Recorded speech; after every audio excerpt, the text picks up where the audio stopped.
Hola, hola, ¿qué tal? ¿Cómo están? Bienvenidos a Directo a tu CPU por Telestar Televisión Supercable Canal 3. También estamos por Virtual Televisión a nivel internacional. Tenemos una serie de canales que se unen en el transcurso de nuestra programación, conectados con el mundo gracias a nuestros concursos.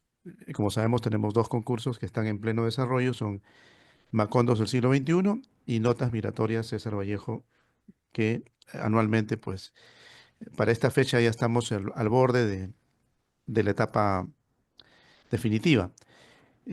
Algunos de los concursantes han sido ya entrevistados, algunos no han podido coincidir de pronto para las citas. Vamos a ver al final de nuestra sesión los que falten para anotarlos o programarlos en el transcurso de la semana, ¿no? Y en lo más importante, recuerden que la visibilización del participante, más allá del frío papel o de la fría nota que se envía, ¿no?, a los concursos. Tratar de que los conozcan y que no es muy imposible pensar de que alguno de ustedes se pueda convertir en un eh, elemento eminentemente identificado con lo que significa la literatura, ¿no? No, no hay que dejar de soñar, de pensar de que esto es imposible. Al contrario, muchos de ustedes de pronto ya están inmersos dentro de eso, sino que lo que hace falta simplemente es que haya un reconocimiento al respecto. Y tampoco es tarde, hay gente que sabemos participa de diferentes edades y podríamos aspirar a que los más jóvenes de pronto tengan más oportunidades. También es otra idea equivocada. Gente mayor se ha consagrado en ámbitos literarios sin mayor dificultad, más bien al contrario, con una mayor experiencia, con mejores mensajes incluso, ¿no? Más completos. En el caso de los jóvenes, pues están experimentando, están conociendo la vida y por ahí lo que se manifiesta es otro, otro componente de mensajes. Entonces todos absolutamente tienen la posibilidad de hacerlo y hoy vamos a tener el encuentro precisamente con los que han llegado a la cima, ¿no?, de nuestro concurso en ediciones anteriores. Tenemos a Enrique Marchán Díaz, que está desde Santiago, él es el último ganador de Macondos del siglo XXI, ¿no? Para que vean ustedes que él nos relate de pronto cómo es que se propone participar en los concursos, cómo llega a nosotros, cómo logra su objetivo, ¿no? Y se den cuenta del camino, que es un camino sencillo. Cuanto más sencillo, creo que es más cercano al lector que aspiramos, ¿no? A través de Macondos, pues describimos pueblos olvidados, situaciones más silvestres, ¿no?, menos encementadas, y tal vez por ahí va el camino, ¿no? O sea, una situación más sencilla, ¿no? Sin tantos aspavientos, tantos adornos, incluso a la hora de escribir, que a veces dice uno, voy a escribir, y comienzas a utilizar un lenguaje que no lo utilizas normalmente cuando conversas, y por ahí comienzas mal, entonces, ¿no? Bueno, también vamos a tener a Raquel Marcus, que es una de nuestras ganadoras de eh, Notas Migratorias de César Vallejo del año 2021. También Raquel nos va a comentar cómo es que ella llega al concurso, cómo logra llegar a la cúspide y luego también qué ventanas se le han abierto, ¿no?, a raíz de esta eh, situación de ponerse de pronto en los ojos del mundo, ¿no? Ha sido entrevistada hasta creo que por Telemundo, ha tenido un poco de trascendencia, ¿no? Y mucho más importante, incluso ya ellos nos lo van a contar, es el plano sencillo, ¿no? Mantenerse siempre con el mismo perfil, ¿no? No creer de que porque llegas a una meta estás por encima de los demás, ¿no? Simplemente lograste un escaño, pero no, tampoco eso te puede transformar, ¿no? Porque eso es peligroso. De pronto, llegar es fácil, mantenerse es más difícil, ¿no? Entonces ellos están en esa etapa, ¿no? De ver cómo de alguna manera se puede mantener uno y de alguna forma pues seguir en el plano eminentemente literario sin demasiados aspavientos, con la naturalidad del caso, como lo implican hablar, por ejemplo, también de notas migratorias, situaciones migratorias que tienen que ver con dificultades, ¿no? que uno atraviesa al análisis de lo que significa irse de un lugar a otro, ¿no? Y dejar tu país de origen y una serie de situaciones adversas. Bueno, eso se mantiene dentro del perfil de nuestros ganadores. Ya ustedes se van a dar cuenta y van a tener la posibilidad de preguntarle lo que ustedes deseen, ¿no? Respecto a algunos detalles que tal vez ustedes también puedan abordar, ¿no? En su camino a lo que es este tipo de concursos. Y no descartar de que tenemos la versión 2024 y el hecho de que no logremos el objetivo, ya el participar, ya ustedes prácticamente haber llegado a esta etapa ya es un triunfo, ¿no? Hay que valorarlo así.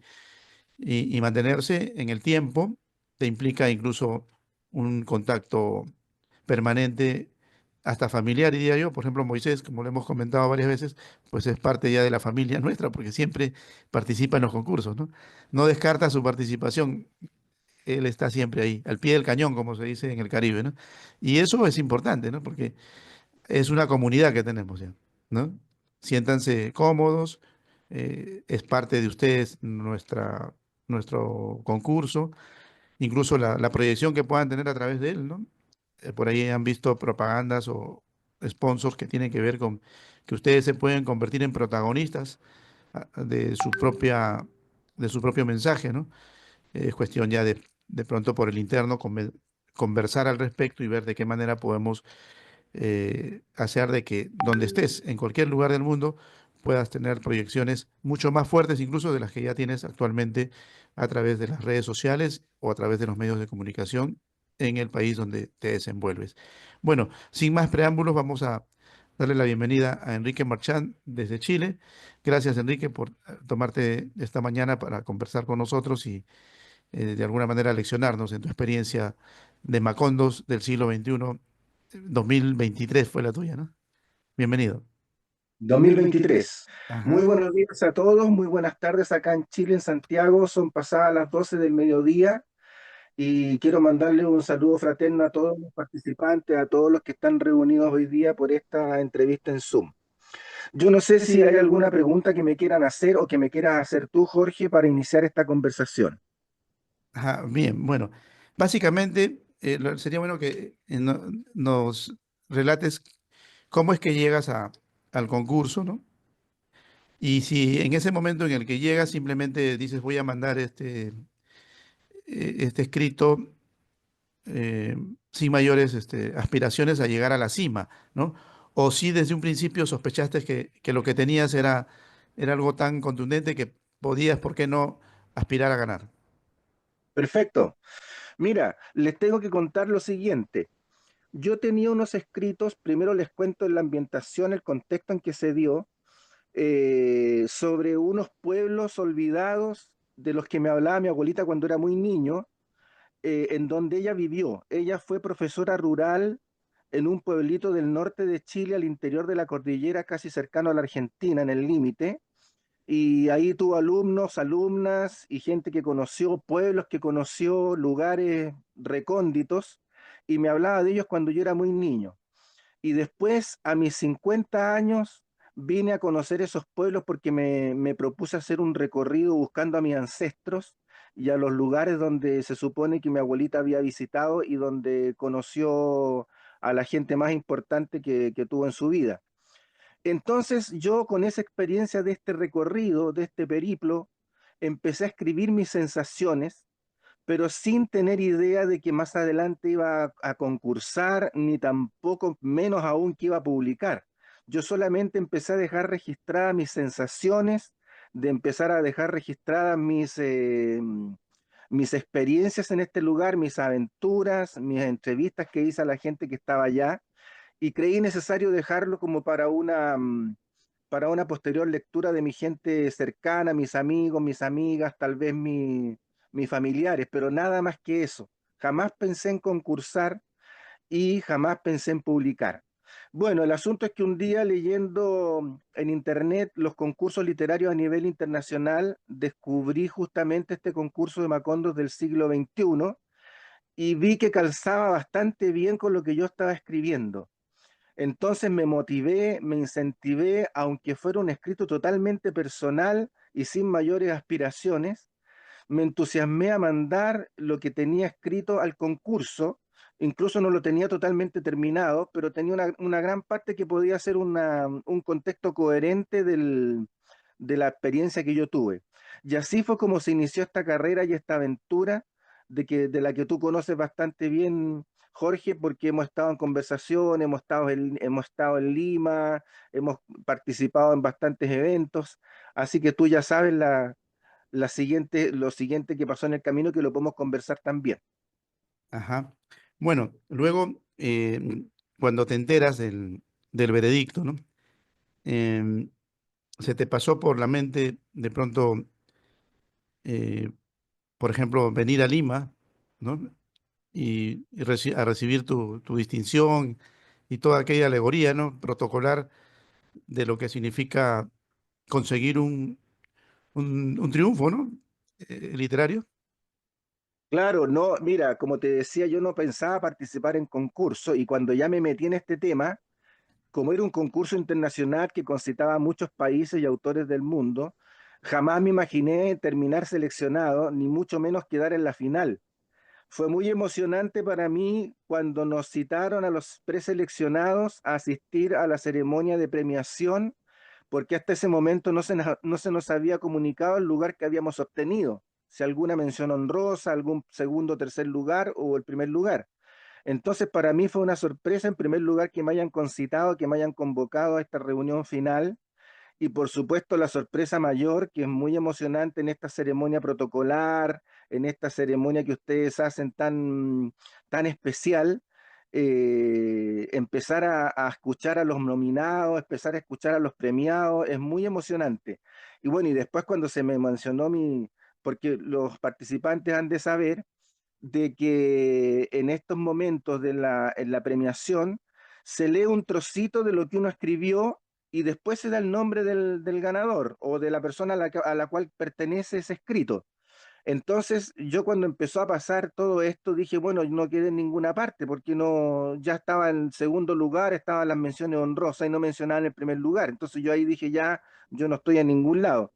Cuando de pronto empecé a escuchar que se empezaba a leer mi trocito del libro que aunque parte la historia, y ahí fue una emoción muy grande, un reconocimiento a mi escritura, y fui muy feliz en ese momento. Así que es muy emocionante participar, pero sobre todo también tener algún lugar. Ahora, lo importante, como tú dices, aunque sea una frase cliché, es participar, porque uno se incentiva y al ver todas estas ceremonias, al ver todas estas entrevistas, uno puede seguir participando las veces que sea necesario y escribiendo, como tú muy bien decías, Jorge, desde lo experiencial, desde lo natural, desde lo sencillo. Yo siempre he dicho, algún artista por ahí dijo lo siguiente: escribe la historia de tu pueblo y serás universal. Entonces escribí en forma muy sencilla, en forma muy transparente, muy clara lo que sentí, lo que viví, lo que experimenté, y eso significó obtener un primer lugar del cual me siento muy feliz y orgulloso. Ajá. También está el hecho de, por ahí nos preguntaba uno de los participantes que ha estado tratando de que le haga la entrevista, pero que él quería relacionarnos ya directamente con los lugares, algunas organizaciones, representaciones del lugar que él menciona en su narrativa para esta edición 2024, ¿no? Que es la principal intención también de Macondo del siglo XXI, ¿no? Y no lo ha logrado y próximamente seguramente se le va a hacer la entrevista ya en lo particular. Porque la idea es, si por ejemplo alguien menciona un pueblo olvidado, ¿por qué no invitar al alcalde, invitar al regidor, invitar a alguien, ¿no? Que tenga que darse cuenta que a través de un concurso de carácter internacional, su pueblo se está dando a conocer. Ahora, para el caso de Enrique, el Maqui, has logrado de alguna manera que se refleje a nivel internacional. Eh, Quizás la meta es un poquito más ambiciosa, ¿no? Tratar de que todos ellos se involucren y se logre hacer del maqui una situación así como Aracataca, ¿no? Como Macondo. Pero, ¿qué se puede ¿Qué puedes comentar de los acercamientos que has tenido con las autoridades? ¿Hasta qué punto ellos se sienten identificados, impedidos de pronto porque su reglamento, su administración no le permite de pronto apoyar este tipo de situaciones culturales? No sé, ¿qué has podido darte cuenta al respecto? ¿Qué has descubierto? Ok, bueno, ha sido un poco difícil porque por la situación siguiente, el pueblo del Maqui del que tú haces referencia es el pueblo donde principalmente, del cual principalmente yo hablé, aunque hablé también de otros pueblitos cercanos, pero el Maqui es el protagonista.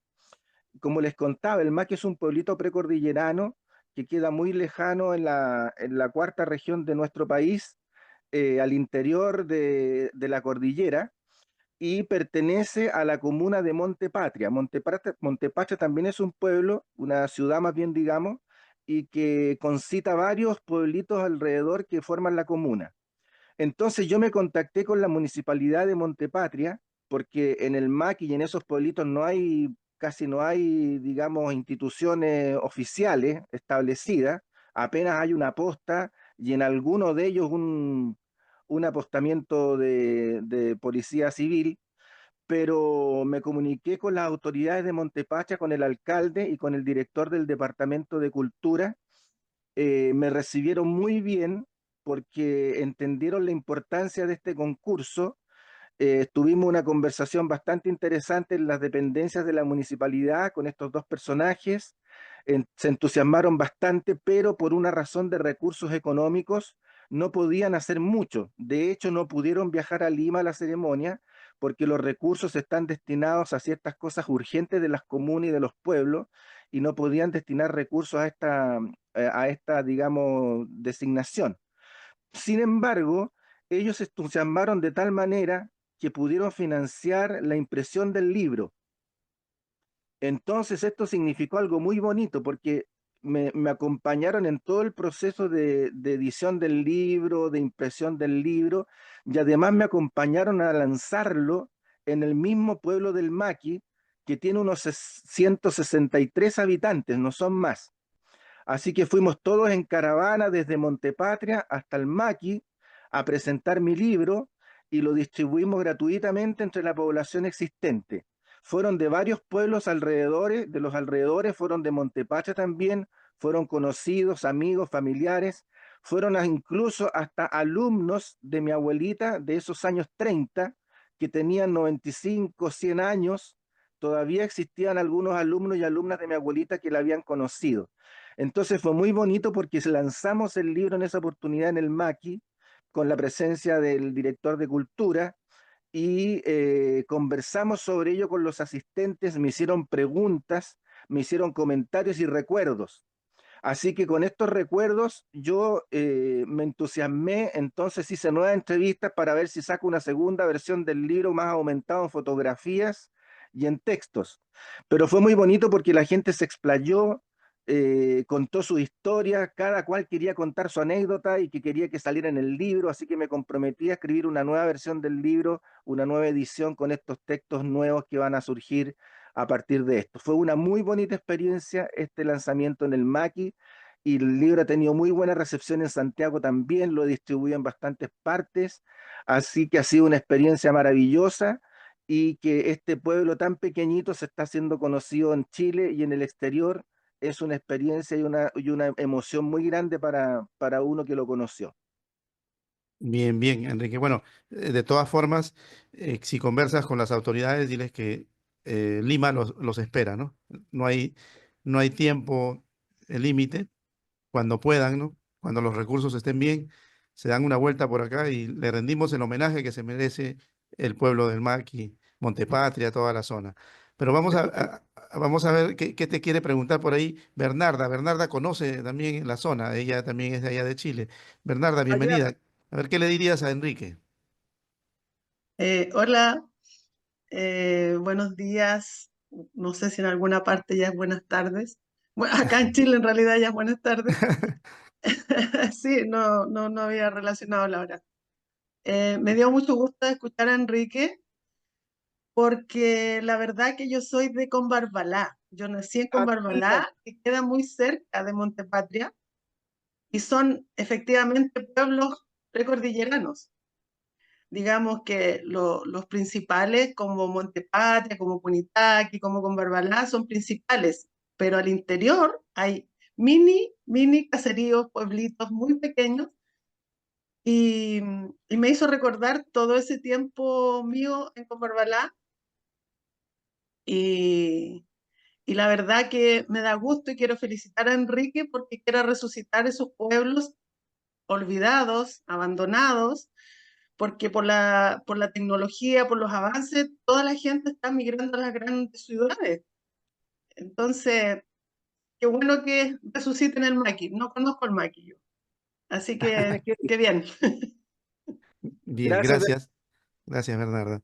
Eh, en la parte de la escritura, Enrique, ¿qué les recomendarías a los concursantes?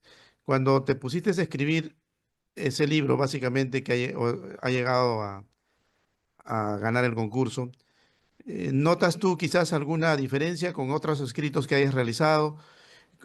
¿Cuál crees que puede haber sido la forma o la fórmula que cautivó al jurado? Recuerden que nuestro jurado es un jurado internacional. A veces me preguntan, oye, hasta el momento no gana Perú.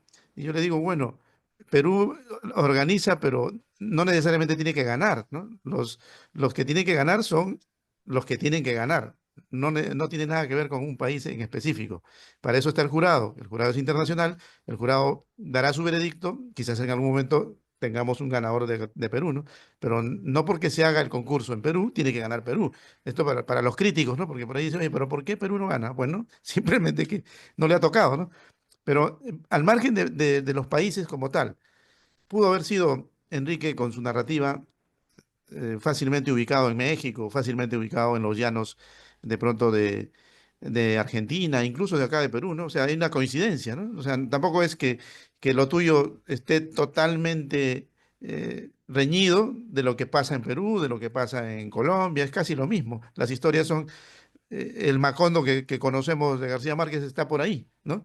Entonces, qué le dirías al que escribe, a los concursantes? ¿Cuál fue la fórmula para que ellos tomen de pronto nota de lo que pueden pulir, ¿no? A futuro. Bien.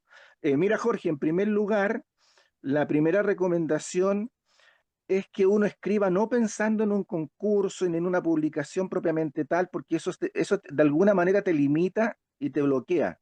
Yo creo que hay que escribir principalmente para uno, para hacer una catarsis, para autorreflejarse en el escrito, para verse representado en lo que está escribiendo, y eso naturalmente va a dar significado y sentido a la persona que lo lea. En segundo lugar, yo creo que es importante rescatar las historias personales propias, las que están más arraigadas en el sentimiento de cada cual, porque esas son las historias verdaderas o que se ven como verdaderas, aunque sean de ficción, se hacen verosímiles. Entonces, esos dos factores son los que yo creo que concitaron la atención del público y tal vez en lo escritural puede haber sido un estilo más o menos de prosa poética que en algunos pasajes yo traté de incorporar porque el pueblo lo ameritaba. Es decir, son pueblos bastante mágicos que tienen su historia que se pueden analizar desde el punto de vista científico, religioso, etcétera, pero también hay cosas propias del pueblo que no resisten análisis, cosas que suceden de repente ahí y que son muy propias de las personas que lo habitan. Entonces, como te decía, escribir desde la experiencia personal, desde lo que uno conoce, lo que uno sabe, y eso se hace universal por extensión. Yo creo que esos son los tres factores que pueden de alguna manera haber influido en el jurado que tú me haces referencia. Ajá, bien, bien. A ver, vamos a pedirle a Yael Iván Salmer. ¿Qué le preguntarías a Enrique, Yael? Bienvenido. Hola, buenos días. Pues realmente, ¿cómo fue el proceso de escritura? O sea, aquí eh, yo soy un escritor joven, he escrito en algunos, digamos, lugares, editoriales pequeñas, y pues sí, es interesante a veces escuchar como todo este proceso de otros escritores, ¿no? ¿Cómo inicias, cómo terminas? Porque yo, en lo personal, me gusta iniciar con el final. Claro. Entonces, pues todos tenemos procesos diferentes, ¿no? Y cómo vamos estructurando el cuento o la novela o lo que vaya a ser el escrito en general, ¿no? Sí, sí me gustaría escuchar tu proceso creativo. Ok, mira, en primer lugar debo decirte que los textos son relatos testimoniales, son relatos, no son cuentos ni son tampoco una novela, sino que relatos testimoniales de personas a las que yo conocí, paisajes que conocí, que visité, etcétera. Entonces, no tienen un orden necesariamente con principio, medio y final. Solamente tienen una estructura que da la sensación del inicio y otra estructura finalmente que da la sensación de final porque se cierra el viaje que yo realizo. En el fondo pesco el principio del viaje al inicio y el final del viaje hacia el término del relato. Pero son varios relatos independientes, no necesariamente cronológicos. Oye, Y en cuanto al proceso de escritura, como yo les explicaba recién, salió del interior en un momento dado muy espontáneo, sin querer pensar en proyecciones, y la escritura fue naciendo así, espontáneamente. Después le di un orden que yo creí que era un poco más coherente en relación a los distintos relatos que se fueran conformando, de tal modo en que uno se entendiera porque venía después de otro, porque ya había mencionado ciertos personajes, entonces cuando los volví a pensionar ya se conocieran, etcétera. Pero principalmente debo decirte eso, que son relatos independientes que no tienen una estructura como de una novela o de un cuento que va necesariamente con una contextualización inicial, un desarrollo y una conclusión que tiene que ver con la coherencia de la novela o del cuento. Tú sabes que los cuentos tienen que tener un remate, ojalá sorpresa, que sea como un knockout, como decía Julio Cortázar, que sea un knockout al lector, y la novela es una experiencia que si se refleja como si fuera una competencia de boxeo, tiene que ganar por puntos. Esa era la diferencia que hacía Cortázar en ese sentido. Pero como te cuento, son relatos independientes, no es cuento ni es novela. Lo que sí te quería contar o reforzar, porque ya lo dije, era que en algunos momentos dados, en ciertos pasajes, hay una especie de prosa poética que me pareció interesante por las características del contexto de lo que yo estaba escribiendo. Eso te podría responder. oye, ¿y qué tal está el tema ya en Chile, como el apoyo cultural y todo eso? Porque aquí en México es, la verdad, muy complicado. O sea, realmente los gobiernos pues no dan mucho apoyo. Yo supongo que es en toda América Latina, ¿no? Yo creo Tuve que la sí. oportunidad de ir a Guatemala hace un tiempo y a Bolivia, y sí veía como que todo el tema cultural se apoya desde una visión como un tanto indigenista y cuestiones así, pero para una visión de autores nuevos y artistas nuevos y a lo mejor no de apellidos tan reconocidos, es complejo, ¿no? Entonces, bueno, este concurso y en general los pocos concursos que hay en América Latina con trascendencia internacional, bueno, llaman mucho la atención. Yo no sé allá en Chile qué tantos hay, qué pocos hay, si, o sea, tú platicas que realmente ha sido bien acogido, pero no sé, a lo mejor en un tema de, no sé, 1000 obras, ¿no? Que aquí en México hablar de 1000 obras es hablar de muchísimo, ¿no? Porque no se vende. La gente aquí en México leemos 0.7 libros al año, entonces es complejo el tema de la literatura. No sé si también hay en Chile, ¿no? Y pues sí, ¿no? Platicarnos tu experiencia con respecto a la cultura en el país, en la región, y si esto también ha ayudado a que tenga una trascendencia también en tu comunidad y en Chile, ¿no? Mira, lo que pasa es que acá, imagínate que el mercado editorial en México es mucho más grande que lo que es el mercado editorial en Chile y en otros países. Acá somos poquitos, las editoriales se conocen entre todos, nos conocemos todos los que trabajamos o hemos trabajado en editorial, más o menos nos ubicamos. Son pocas editoriales. Lo que sí te puedo contar es que han salido varias editoriales independientes chiquitas que apoyan a los escritores más nobles en ese sentido. Pero es muy difícil aquí publicar, te lo aseguro, es muy difícil publicar. Yo tengo dos autopublicaciones de poesía, porque poesía no se publica más que a gente que es muy reconocida y que va a asegurar una venta de unos 5.000 ejemplares por lo bajo. Entonces es muy difícil que una persona nueva, como tú dices, pueda optar a tener apoyo editorial, porque los tirajes son de 2.000, 3.000 hacia arriba, y vender 3.000 libros es súper difícil en ese sentido, porque la gente lee muy poco acá también. Cada vez se lee menos. Con toda la tecnología que hay, con celulares, computadores, cada vez se está leyendo menos acá. Así que yo te digo que el panorama acá en Chile es bastante más precario que en México o que en Argentina, por ejemplo. Es más difícil, es más difícil todavía lograr publicar. A mí me publicó una editorial conocida aquí en Chile un par de textos de libros infantiles, pero la gracia que tienen estos textos que no estaban en el mercado, no existían. Ponte tú, el que publiqué se llama Adivinanzas chilenas para niños y niños. Entonces, estas adivinanzas chilenas para niñas y niños no existía en el mercado algo propiamente chileno. Entonces, a mí se me ocurrió inventar adivinanzas con rima pero de alimentos chilenos, juegos tradicionales chilenos, comidas chilenas, y eso ha tenido bastante éxito en la editorial, pero solamente porque fue algo muy ingenioso, muy original y que faltaba en el mercado. Pero el resto, si publicas novela, cuento, poesía, es muy difícil que alguien te asesore y que alguien te apoye en ese sentido. Así que el panorama, como te digo, de México es un poco mejor que el de acá. Bien, bien, Enrique. Bueno, gracias a él. Recordemos también que un termómetro podría ser la Feria del Libro, ¿no? La Feria del Libro, la más grande de América Latina, está ubicada en México y Claro. la de Chile es una de las más pequeñas. Entonces, por ahí también podría tenerse un termómetro, ¿no? Claro, la dimensión de lo que es Ciudad de México en comparación con Santiago es infinitamente más grande. Quizás eso pueda hacer de que también ese mercado se maneje de esa manera, mucho más voluminoso, ¿no? Pero por ahí podría estar dándonos un indicativo dentro de lo que significa la parte comercial. De que hay dificultades, eso sí es innegable, ¿no? Hay crisis de lectura, y más aún si se trata de poesía.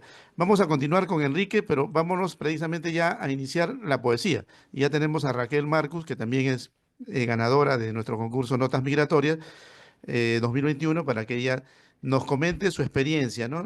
Vamos a hacer lo mismo que hicimos con Enrique y luego le siguen preguntando, tanto a Enrique como a Raquel, ¿no? Cualquier inquietud que tengan.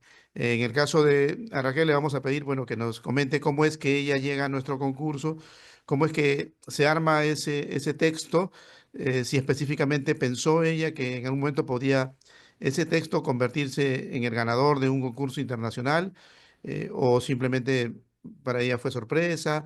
¿Cómo fue todo ese proceso, ¿no? Para que ustedes vean que ustedes están en la etapa de participar y de pronto uno de ustedes puede ser el ganador, ¿no?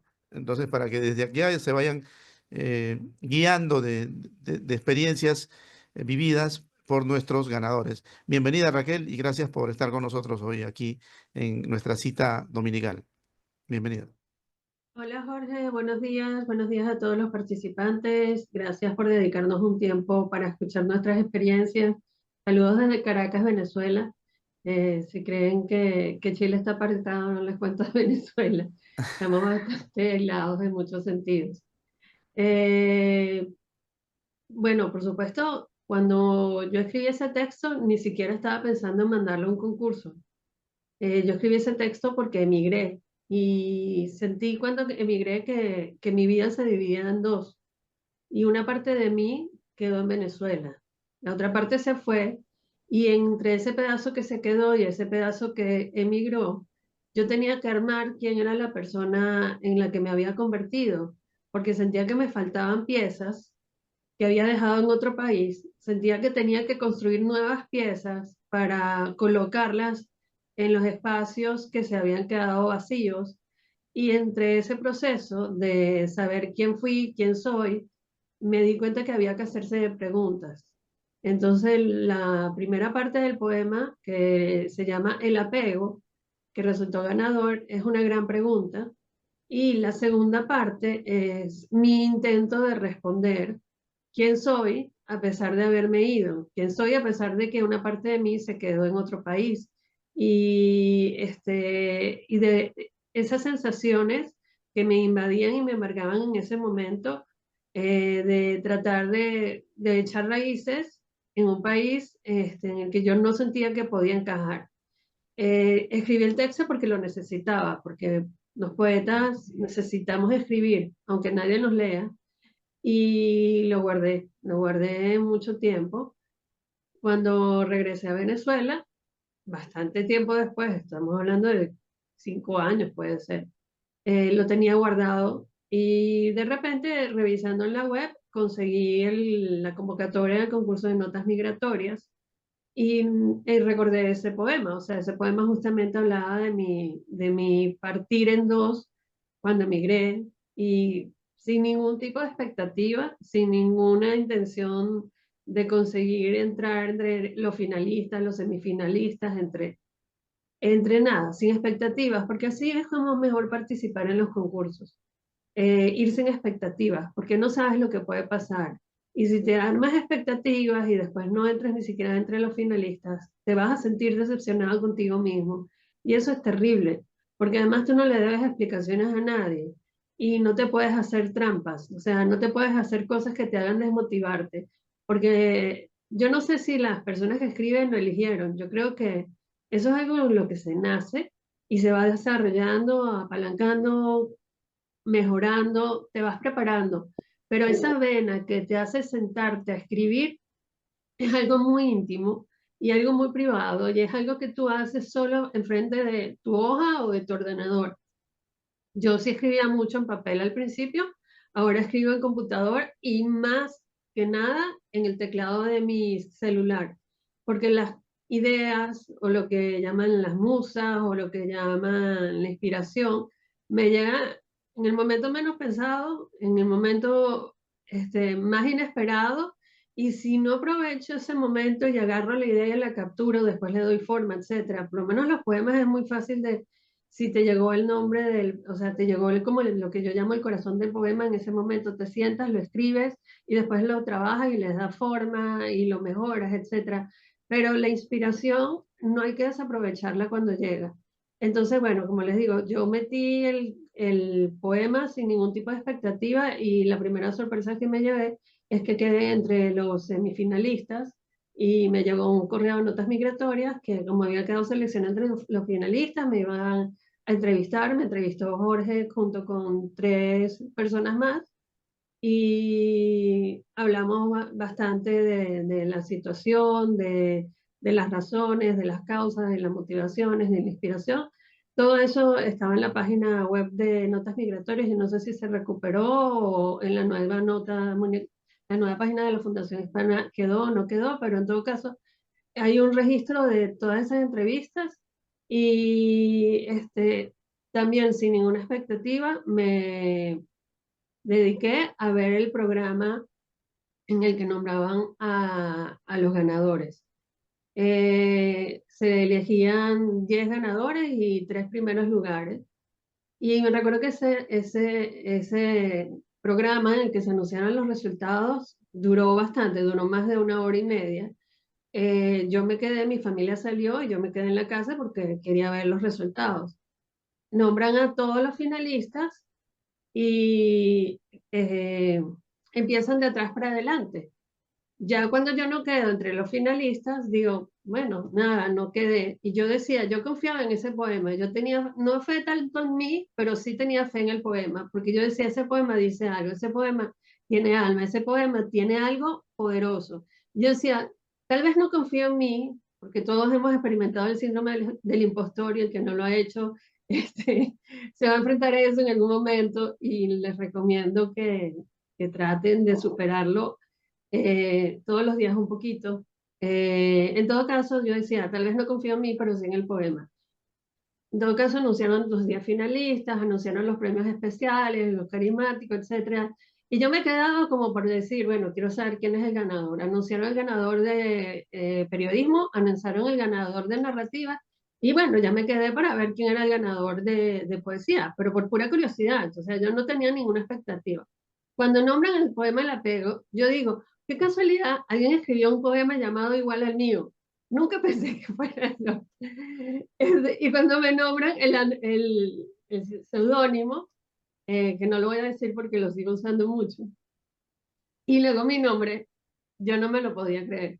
De verdad que ya en ese momento yo no tenía, yo había abandonado toda posibilidad de haber sido elegida.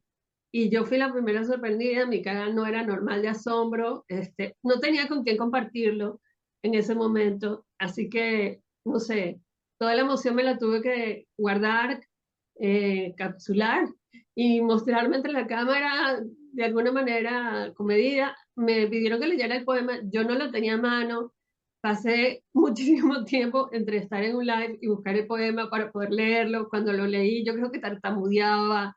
Después hicieron un programa, fue muy gracioso porque el director de Virtual Television, que es, es parte del jurado, ahorita Jorge me va a recordar el nombre, en el programa que hicieron para la televisión decían, Raquel tartamudeaba, Raquel no podía aguantar la emoción, Raquel era la primera sorprendida, no sabía si llorar o reír, y era así, era una conmoción que fue muy evidente para la gente que lo estaba observando, y fue una sorpresa, y fue un espaldarazo muy necesario.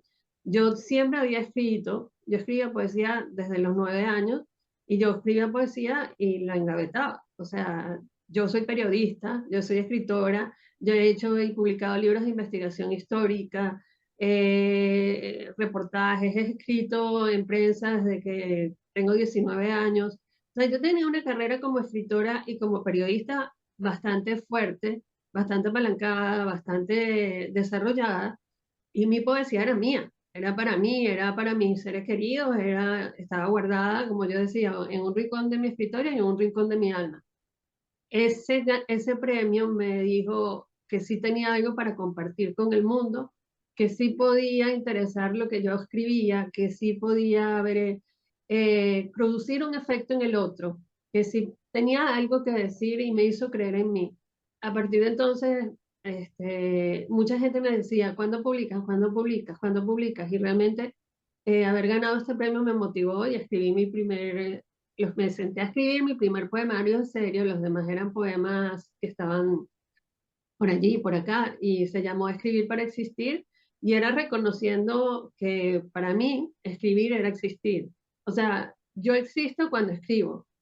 Es como pienso y luego existo, pero nos pasa, saltamos un poco el pienso. O sea, ¿cuál es la diferencia entre ser y existir? Es tener conciencia de tu existencia. Los animales ellos saben que existen, pero no son conscientes.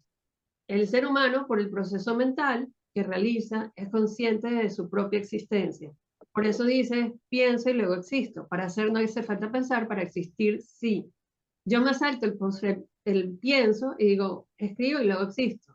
Entonces, para mí, escribir es existir, porque es darme a conocer ante los demás y no solamente reconocerme a mí misma, sino permitir que los demás me reconozcan. Y en ese poemario y en otros siempre he dicho, es más fácil desnudar el cuerpo que desnudar el alma. El poeta que escribe y publica se está desnudando ante el otro y hace falta mucha valentía para hacerlo. Es muy fácil escribir poesía sobre la montaña y sobre los ríos y sobre las mariposas y sobre las flores. Ese tipo de poesía es fácil de escribir, es fácil de publicar y no te compromete ni te demuestra ante el mundo. Pero también es un tipo de poesía trascendente que ha hecho muchísima gente y mucha gente más hará, eh, y no conecta. O sea, es cuando vas a un museo y pasas por delante de no sé cuántos cuadros que pintan montañas, que pintan lagos, que pintan, y de repente te quedas parado frente a una expresión humana, frente a algo que te conecta con una sensación, con un momento. En la poesía es igual. Si tú no compartes algo tuyo, algo íntimo, algo personal, algo que te describe o algo que te define, no vas a conectar. Y publicar ese tipo de poesía que te permite conectar requiere muchísima valentía. Cuando las personas escriben, no están pensando en mostrar lo que escriben, por lo menos yo no. Cuando ya estás listo para mostrar, tienes que revisar, tienes que editar, tienes que editarte a ti mismo. Siempre digo, menos es más. O sea, muchas veces escribes mucho, mucho, mucho y al final tienes que empezar a podar y el proceso de poder te conecta otra vez con el poema para que puedas dejar la esencia. Una de las conversaciones que tuve con Jorge, le digo, qué pena que la poesía no es tan relevante, porque un lenguaje poético bien desarrollado te permite en 4 párrafos bien hechos de poesía decir lo que un ensayo de 5 páginas. Es lo mismo. En 5 páginas tú puedes estar escribiendo un hecho y la persona hay que ver si se va a tomar el tiempo de leer las 5 páginas. Y ese mismo hecho con lenguaje poético te demora 4 párrafos. Y dices lo mismo, y la persona sí tiene tiempo para leer 4 párrafos. Así que me parece que no se desarrolla un lenguaje poético y se trabaja de verdad en desarrollarlo, en apalancarlo, en perfeccionarlo, nos está haciendo perder una oportunidad única de conectar con un público que cada vez tiene tiempo para leer menos. Y ni le hables de decir que va a leer un poemario. Mucha gente no se va a tomar el tiempo para leer un poemario. ¿Qué hago yo? Publico un poema a la vez, uso redes sociales, convierto los poemas en canciones, hago el proceso más abierto. Abandoné la idea de vender poesía. Mis libros los publico, los autopublico o me los publica otras instituciones auspiciadas y avaladas por personas que se comprometen y después se regalan. Siento últimamente que el que te le agarra un libro y después si te lo lee te está haciendo un favor, no te le haciendo tu favor a él, sino él te está haciendo un favor. Hay que pedirle a los lectores, por suplicarles, que se tomen el tiempo, la energía y la molestia de leer tu poema. Y bueno, entonces eso nos obliga a ser más creativos, nos obliga a ser más audaces, nos obliga a conectar, nos obliga a saber qué es lo que quiere leer la gente, cuál es tu público objetivo, a quién le estás escribiendo, porque es mentira que tú escribes para todo el mundo. Tú tienes que elegir. Una parte es lo que tú eliges por ti mismo, para ti, porque es lo que te sale, y otra cosa es a quién le escribes. Entonces son cosas que hay que tomar en cuenta a la hora de escribir, de publicar, de editar. ¿A quién le estás escribiendo? ¿Quién es tu público objetivo? ¿Con quién quieres conectar? Yo sé que mi poesía es muy femenina y mi audiencia es muy femenina. Yo le escribo mucho a las mujeres porque hablo mucho de emociones y sentimientos de mujeres, que creo que muchos hombres ganarían mucho leyendo este tipo de poesía porque da clave sobre el pensamiento y la emoción femenina 100%. Pienso que la gente que es inteligente, los hombres que son inteligentes, van a leer poesía femenina para saber qué piensa, qué siente, de qué manera conecta a una mujer, y les ayudaría mucho a mejorar sus relaciones con las mujeres, no solamente en el sentido amoroso, con sus hijas, con sus madres, con sus hermanas, etc. Entonces, creo que a pesar de que mi mayor público es femenino, siento que los hombres que leen mi poesía son hábiles, son listos y son eh, personas empáticas hacia su propia energía femenina, porque es mentira que nosotros somos solamente energía masculina femenina. Todo lo femenino viene completado con una energía masculina y todo lo masculino viene completado con una energía femenina. En todo caso, para no hacer la historia más larga, después de publicar Escribir para Existir, empezó mi carrera como poeta, gracias al paradarazo que me dio haber ganado Notas Migratorias. Ya la gente se interesó en lo que yo tenía que decir, la gente fue a la presentación del libro, eso me motivó a hacer un segundo libro, un tercero, y ahorita atrás de mí, el fondo de pantalla, no alcanzan las palabras, en mi cuarto poemario. Este cuarto poemario ya salió financiado por ciertas instituciones que lo pagaron. No lo estoy vendiendo, lo estoy regalando, lo estoy entregando. Es un libro para hacer conciencia, y el que lo quiera recibir, lo único que tiene que hacer es escribirme al correo no alcanzan las palabras libro@gmail.com, y con mucho gusto les mando el poemario. También tengo un canal de YouTube que se llama No alcanzan las palabras, en donde hay videopoemas, porque como les dije, he decidido complementar el proceso para que llegara a la gente con otras cosas. Unas cosas son videopoemas, otras cosas son canciones, otras cosas es poesía ilustrada. Este libro, No alcanzan las palabras, es un proyecto artístico y literario porque combina poesía con arte, e invité artistas de gran trascendencia en Venezuela y Latinoamérica a participar. Ellos leyeron los poemas y hicieron obras de arte en base a los poemas. Entonces hago proyectos que son más, engloban más y que llaman más la atención porque llaman la atención del público, le gusta el arte llama la atención a la gente que les gusta escuchar, porque es un audiolibro también, y hay que inventarse y reinventarse cada día si queremos tener lectores, porque, como les digo, el que te lee poesía te está haciendo un favor, el que te agarra un libro de poesía te está haciendo un favor. Y suena un poco cínico, pero es la verdad. La gente no escucha poesía y es como si le dijeras, no sé, el diablo, sale corriendo, mucho, ni siquiera dan la oportunidad. Y es una pena, porque hay muchísimos escritores de poesía, hay muchísimos escritores de buena poesía, y si nos damos cuenta, las canciones que escuchamos están basadas en poesía, los himnos que cantamos están basados en poesía, los eslogans que se nos quedan en la cabeza, que son venta para vender, etcétera, son rimas. La poesía está en todos lados. Hay que aprender a verla, a reconocerla y hay que aprender a procesarla. Pero en todo caso, Notas Migratorias es una excelente manera de reconocerse a sí mismo como poeta, reconocerle a los demás que puede ser llamado poeta. Como les dije, yo tenía una carrera como escritora y como periodista bien seria, bien apalancada, con libros publicados, etcétera, y guardaba la poesía para mí, para mi mundo íntimo. Después de eso me atreví a convertir la poesía en mi pasión y ahora básicamente soy poeta. O sea, a mí me preguntan qué soy, yo lo primero digo poeta. Sí, soy poeta, pero me tomó 50 años reconocerlo, ¿entiendan? O sea, no esperen 50 años de su vida para reconocerse a sí mismo como poeta si lo llegan a hacer. Escriban poesía para sí mismo, pero después editen, corrijan para los demás y elijan a quién les están hablando, porque siempre te estás hablando a ti mismo, pero también le estás hablando al otro y hay que saber quién es el otro. Bueno, básicamente esas son mis recomendaciones. Mi historia sigue, es muchísimo más larga, pero no quiero abusar del tiempo y si quieren Sí, hacer preguntas, bien. felicitar a Notas Migratorias, además de que es uno de los concursos con mayor participación que hay hoy en día, que reúne a países iberoamericanos con participaciones desde Estados Unidos, España, Portugal. Hemos visto participantes de toda América Latina, hemos visto personas que escriben español y que viven en Asia. Es impresionante.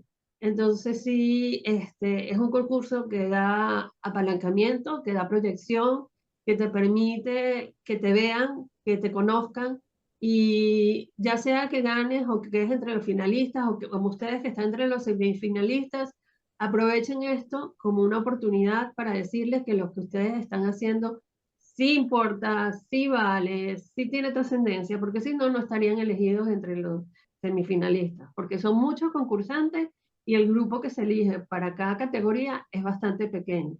Si fueron elegidos es porque hay algo allí y tienen que creer en sí mismos y tienen que creer en lo que tienen que ofrecer. Ese es mi mayor consejo. Bien, Raquel, gracias, Raquel, por tus consejos, por todo lo que nos das. Y dentro de poco vamos a anunciar un taller con Raquel a partir de enero. Cuando termine el programa, seguramente cuando ustedes lo vean ya van a ver la publicidad y hemos convertido en video los datos que nos diste, Raquel, para que la gente lo tenga como una propaganda, ¿no? Y los que quieran, pues se inscriben, ¿no? Y participan en el taller sobre poesía que se va a dar a partir de enero. Ya les vamos a explicar detalles minuciosos al respecto, pero por el momento simplemente les anticipamos que se viene un taller muy, muy especial dictado por Raquel. Y también Enrique está por ahí preparando ya lo suyo para, para hacer lo mismo en torno a la narrativa. Vamos a pedirle a Moisés, que está en España, también por ahí nos están levantando la mano, pero vamos primero con Moisés. Moisés, tus impresiones, tal vez alguna pregunta para Raquel, para Enrique, o alguna reflexión en voz alta. Y gracias por estar ahí, Moisés. Pues sí, buenas tardes a todos. Tendría dos preguntas. Una para Enrique, porque por comparar, porque a mí me ha pasado una cosa muy curiosa. Mientras tuve vida laboral, mientras estuve trabajando, trabajé en una fundación para la protección de la naturaleza y he trabajado en toda España y en parte en el sur de Francia. Entonces he ido pasando de Doñana, Gredos, en la zona de la Camarga, la zona en Zaragoza, la laguna de Gallocanta y demás. Pero dicen algo de nosotros los manchegos que es muy curioso con respecto al tema de los pueblos olvidados, que los manchegos, por mucho que andemos por el mundo, nunca cambiamos de acento. Y es que nuestra tierra es una tierra dura, es una tierra que ya decía el Cid, que era tremenda, era insufrible, y no sé si será por eso, por lo que será, pero es como si nosotros no fuéramos solos nunca, sino que siempre llevamos un trozo de esa tierra agarrado a nosotros. Y es una cosa muy curiosa, y yo cuando escribo de mi tierra, hablo de mi tierra, o he estado fuera de ella, y casi durante mucho tiempo, parece que yo no estaba solo, que siempre llevaba pegado a mí un trozo de ese pueblo que es Almedina, que es mi pueblo. Entonces yo a Enrique sí le preguntaría si a él le ha pasado un poco lo mismo y por eso ha llegado donde ha llegado escribiendo y también tiene ese sentimiento. Sí, claro. Eh, yo desde que empecé a conocer y a investigar sobre estos pueblos de los que yo les contaba, cada vez me he sentido más involucrado con la gente, con los paisajes, con las casas, y siento, como tú mismo dices, que llevo una partecita de ello en mi corazón, en mi alma, en mi estructura, y ya me siento parte de ellos. A propósito del concurso, a propósito de mi escrito, a propósito de las publicaciones que he hecho allá en el norte, yo me siento parte de ellos, y ellos en alguna medida les pregunté una vez: ¿y ustedes qué pasa con ustedes? También se sienten que soy parte de ellos. Así que ha sido muy gratificante por ese lado, porque he logrado incorporar un pueblo en mi corazón, en mi estructura, y me siento justamente partícipe de ello y de poder conectarlos con el resto del mundo. Así que claro, es un patrimonio, Moisés, es un patrimonio al que uno lleva en sí mismo una identificación, y eso no hay que perderlo nunca porque es parte de la fibra de uno. Así que te felicito por esa sensación. Muchas gracias. Ajá. Para Raquel, ¿qué le dirías, Moisés? Pues para Raquel una cosa muy curiosa. Yo, aparte de la narrativa, he hecho a lo largo de mi vida mucha poesía, pero tanto respeto le tengo que nunca me he atrevido a publicar ninguna de esas poesías. Siempre las he guardado con cariño, las veces las han leído mis amigos, mis cuñados, mi familia, pero jamás me he atrevido porque la poesía yo lo veo algo muy serio. Lo veo algo, la narrativa quizás sea una cosa como donde uno se puede extender más, pero la poesía, al ser tan condensada, yo la respeto mucho. Entonces quería preguntarle qué tengo yo que hacer para dar ese primer paso, de quitarme esa vergüenza de dejar que una poesía mía se vea en algún sitio. Cuando éramos niños y estábamos en el trampolín más alto frente a la piscina, ¿cuál era la diferencia entre la vez que no nos atrevimos y nos regresamos y la vez que sí nos atrevimos y nos lanzamos? Ese paso en el aire, esa es la diferencia.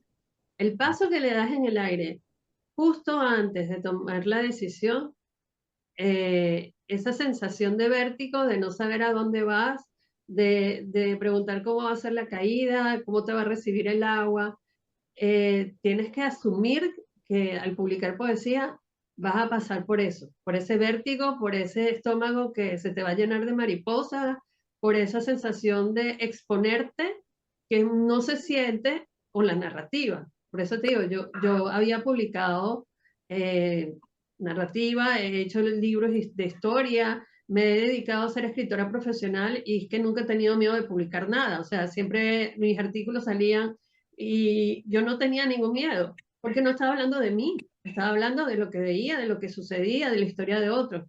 Escribir poesía es hablar de tu historia personal. Y siempre es un salto de vacío y no Mm. sabes qué te vas a conseguir.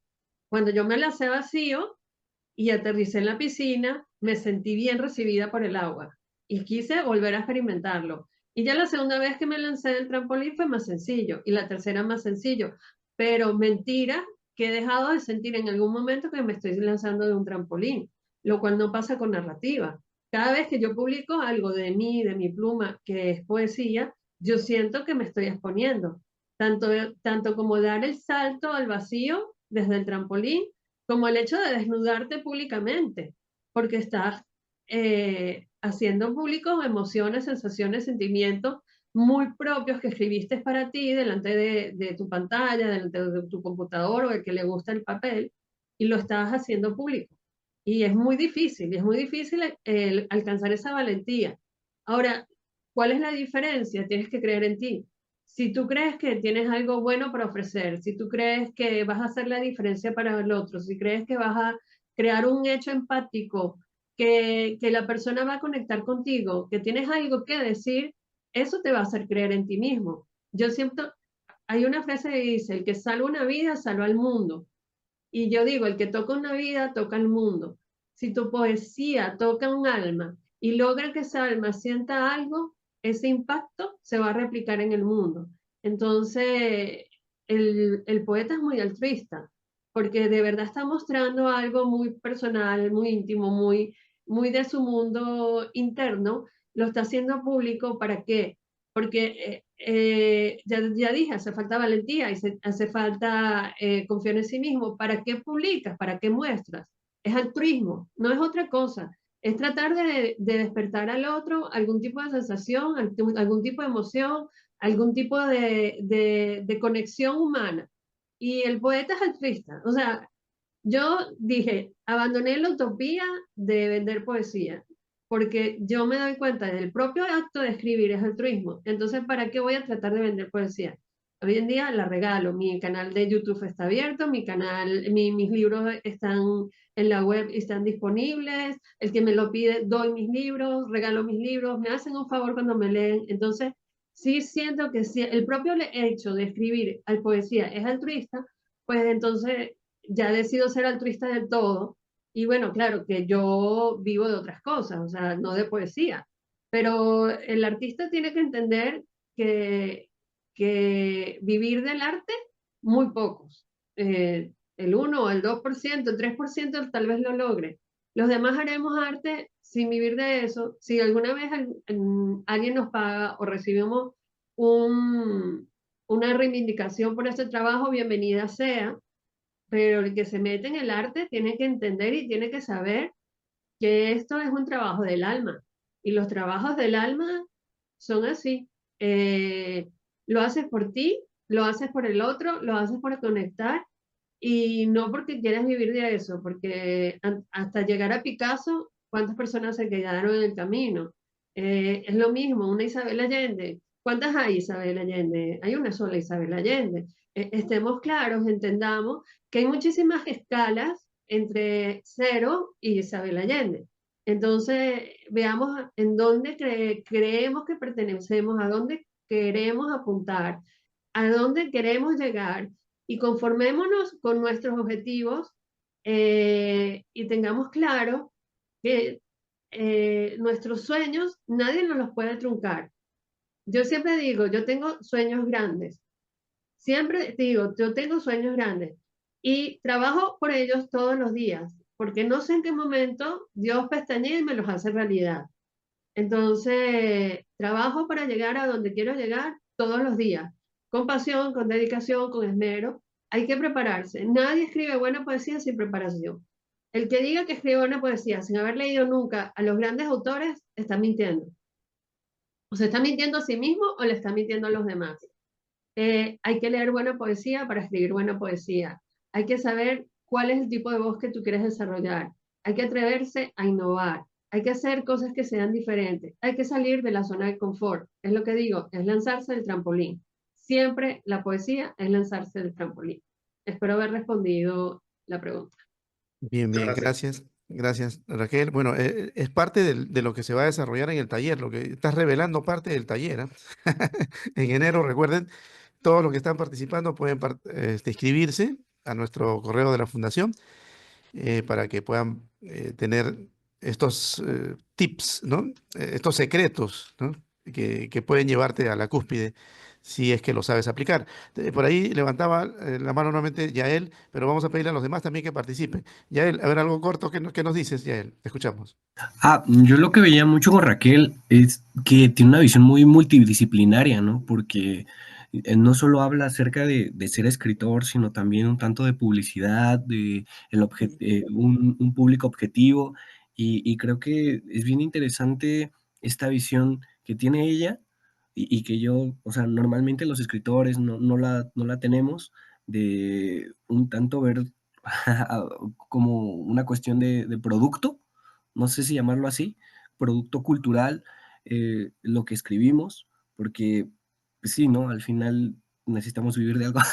Entonces, sí, lo veo interesante como esta visión, pues sí, un tanto multidisciplinaria, ¿no? De que no solo nos dediquemos a la escritura, sino también ver una cuestión de publicidad, de cómo le pegamos al lector, cuál es nuestro lector o posible lector, ¿no? Y sí, ¿cómo es que tú llegaste a eso, ¿no?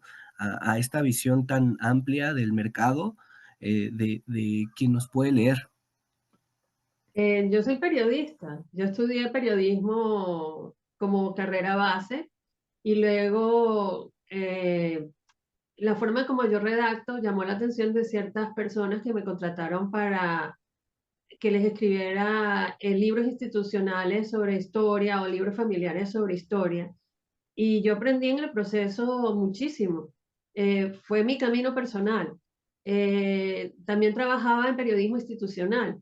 O sea, yo no era periodista de la calle, yo hacía periodismo institucional. Entonces, también aprendí muchísimo el manejo de redes, fui community manager, me convertí en creadora de contenido. Mi historia personal me llevó a eso. O sea, creo que fui afortunada porque logré hacer después el clic entre lo que yo hacía profesionalmente y lo que hacía artísticamente. Y todos esos conocimientos y aprendizajes que había conseguido en mi desarrollo profesional, después decidí pasarlos a mi carrera como artista. Si no, es lo que me pasó a mí, pero si no, si una persona está en este camino artístico, yo le recomendaría que no deje por fuera nunca la preparación en lo que es el formato en el que vas a transmitir lo que estás haciendo. El formato, en el periodismo decimos el medio es el mensaje. En el arte, el medio es el mensaje también. Dependes del medio para que tu mensaje llegue. Siempre es un hecho comunicacional. El arte es un hecho comunicativo. La escritura es un hecho comunicativo. Lo mismo que aprendes para aprender, lo mismo que aprendes para hacer un mensaje y llegarlo a tu público, llevarlo a que lo lean, a que lo reciban, a que lo quieran procesar, ver, etcétera, es igual en el arte y es igual en la escritura. ¿Qué, qué se está moviendo? ¿Quiénes son los grandes poetas actualmente? Miguel Gané es ahora uno de los poetas más conocidos que hay mundialmente. ¿Qué hace él? ¿Por qué es tan exitoso? ¿Por qué no revisamos lo que hace? Tal vez no es el tipo de poesía que yo hago, no es el tipo de poesía con el que yo conecto, pero es increíble a la hora de comunicar su poesía. Él también entiende el hecho comunicacional, él también maneja muy bien los medios, él también se ha preparado en algo más que escribir, que es ese medio, esa estructura que te va a permitir ser leído, escuchado, etc. Y hoy en día es necesario hacerlo porque hay demasiada competencia. Yo en broma siempre digo, habemos más escritores que lectores de poesía, pero no es tan broma. O sea, es una broma que detrás tiene una profunda verdad. Sí, es cierto que hay muchos escritores de poesía. De hecho, hay muchos, pero qué diferencia al que llega del que no llega. No solamente es la calidad del poema, sino es la forma en cómo lo hace llegar a su audiencia. Entonces, es algo que tienen que pensar cuando se dedican a esto. Ya tengo el poema, me gusta, tengo mi poemario, me gusta, ajá, ¿por qué soy diferente? ¿Por qué la gente va a querer leerme? ¿De qué manera les hago llegar el mensaje? Yo conseguí en el mundo audiovisual una herramienta increíble. Los videopoemas y las canciones basadas en poemas funcionan muy bien. Esa es mi beta, por allí me fui y me ha funcionado. Cada quien tiene que conseguir su propio camino, pero cuando lo hagan, cuando escriban, cuando ya sea narrativa, poesía o lo que sea, piensen en esto. El medio es el mensaje. Bien, bien, Raquel. Gracias. Vamos a darle la palabra a Alain de Bocher. Parece que está viajando, Alain. Bienvenido y gracias por conectarte a pesar de estar viajando por ahí. Hola, buenas tardes. ¿Me escucha bien? Sí, sí, te escuchamos, Alain. ¿En qué parte estás? Que estás ahí Pues de eh, picnic. sí, estoy ahora mismo en un autobús y me conecto desde España. Ahora mismo estoy en La Mancha también, pero dentro de un par de horas estaré en mi Murcia querida. Ajá. Y quería preguntarle a Raquel, ya que se ha hablado mucho de pensar en el lector a la hora de publicar una obra, Bueno, yo he sido estudiante de Filología Hispánica, de Lengua y Literatura Española en el grado y me gradué el año pasado justamente. Y vimos Teoría de la Literatura, una escuela fundada en Frankfurt en los años 50 del siglo pasado que se llama la estética de la recepción. Que era precisamente poner el foco en el posible lector y en la lectura como hecho que recrea la escritura. Es decir, que el propio lector, en su interpretación de la escritura, del escrito del autor, vuelve a reescribir el libro. Entonces quería preguntarle a usted, Raquel, si alguien que haya leído su obra, que conozca, ha interpretado un mensaje distinto del que quería transmitir y si ha visto algo que no haya visto ahora en su obra. Bien, No gracias, escuché Ángel. bien la pregunta, no sé, Jorge, si tú la escuchaste bien. Sí, Se no cortó sé, mucho. sí, básicamente creo que se haya interpretado distinto a lo que tú hayas mandado en el mensaje, a Sí, lo que sí. tú hayas escrito. O sea, algún lector te has enterado de que tal vez entendió mal lo que tú transmites en tus poemas o distinto a lo que tú en esencia quieres transmitir. Sí, más que Mal no mal es la distinto. palabra. O sea,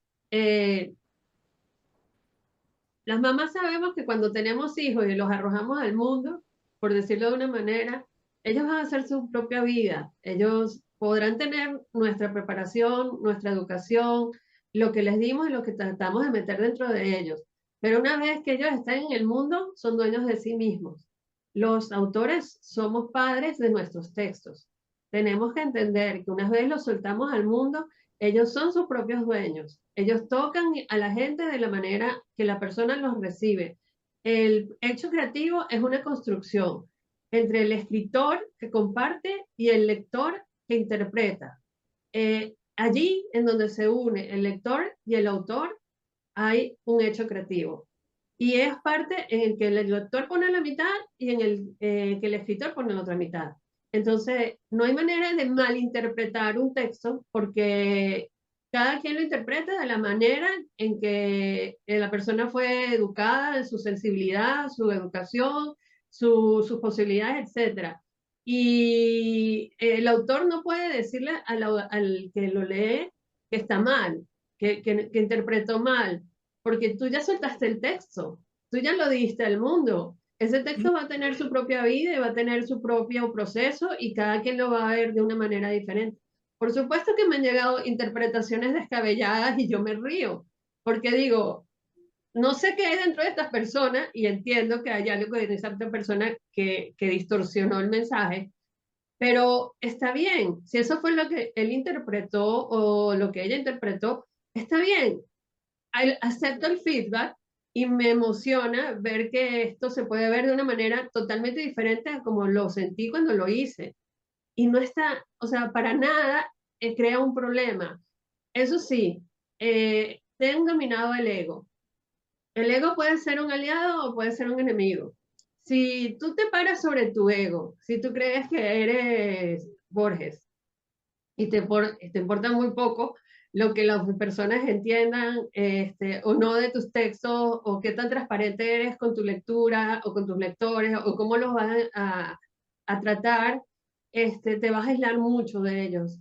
Borges es una lectura para pocos, o sea, es muy elitista, hay que comprenderlo, hay que entenderlo, hay que conocerlo.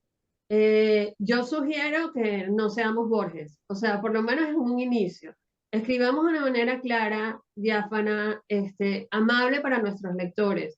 Más adelante en nuestras carreras, tal vez podremos darnos el lujo de ser un Cortázar, de ser un Borges, que son verdaderos genios, que han hecho cosas increíbles y que les importaba un comino si los entendían o no. Yo trato de no ser Borges ni Cortázar, yo trato de estar en el medio entre que me importa que la otra persona entienda, no importa cómo lo interprete, pero quiero que entienda.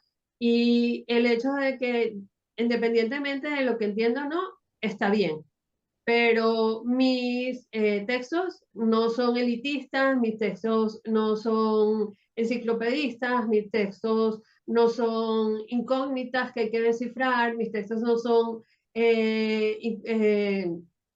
demasiado cerebrales, yo escribo desde la emoción, porque yo sé quién es mi público, yo sé quién quiero que me lea y a ellos también les escribo, o sea, les escribo a gente que tal vez no les gusta tanto la poesía, pero que les gusta mi poesía.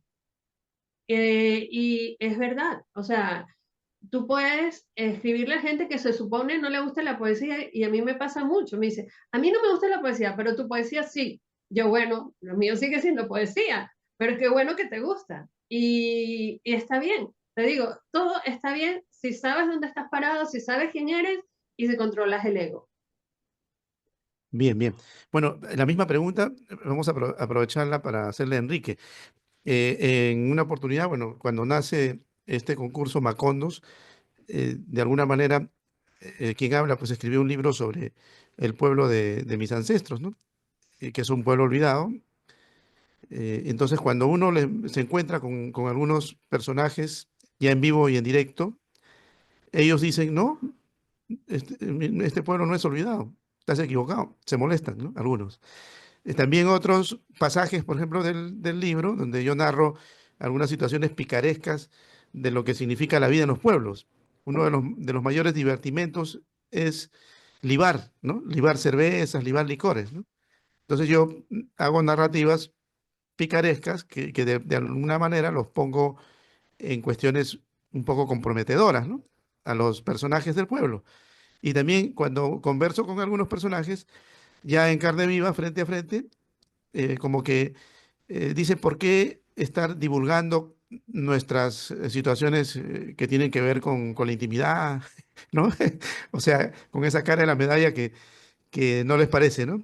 Y te encuentras con lo que le preguntan a Raquel, ¿no? De pronto, críticas un tanto extrañas, ¿no? Que vienen al componente ya de simplemente encontrarte con gente que realmente no lee, ¿no? Que no tiene la capacidad de pronto de entender los mensajes que puedan estar ahí, pero que son partes de los pueblos normalmente olvidados, ¿no? Que es la máxima diversión. Por ejemplo, en la narrativa que hay en ese pueblo no había televisión en el tiempo que yo estuve, ¿no? No había, lo único que se escuchaba era radio, ¿no? Y cine. Y bueno, sucedían cosas así como en Macondo, ¿no? Literales. Y su mayor diversión, repito, tiene que ver precisamente con la alegría al máximo, ¿no? Y por ahí está el licor y cosas por el estilo. Y eso no es una fatalidad, pues simplemente es parte de la circunstancia de nuestros pueblos, ¿no? Pero para algunos personajes se sienten como que no debería uno tocarlo. ¿Te ha pasado eso en tu narrativa o no tocas específicamente algo comprometedor, Enrique? ¿Cómo hiciste para encontrarte de repente con alguna crítica por el estilo? Sí, mira, lo que pasa es que desde el lanzamiento del libro, que fue en el Maki, no he vuelto a visitar el pueblo, entonces no he tenido retroalimentación todavía. Ah, Pero tal vez te linchen, cuando vayas. yo no sé qué va a pasar cuando vuelva. Pero hice una trampita y algunos pasajes picarescos de ese estilo que tú me estás describiendo, les puse sin mencionar nombres. Entonces, Ajá. o sea, a quien le se siente identificado, bueno, eso ya no es problema mío.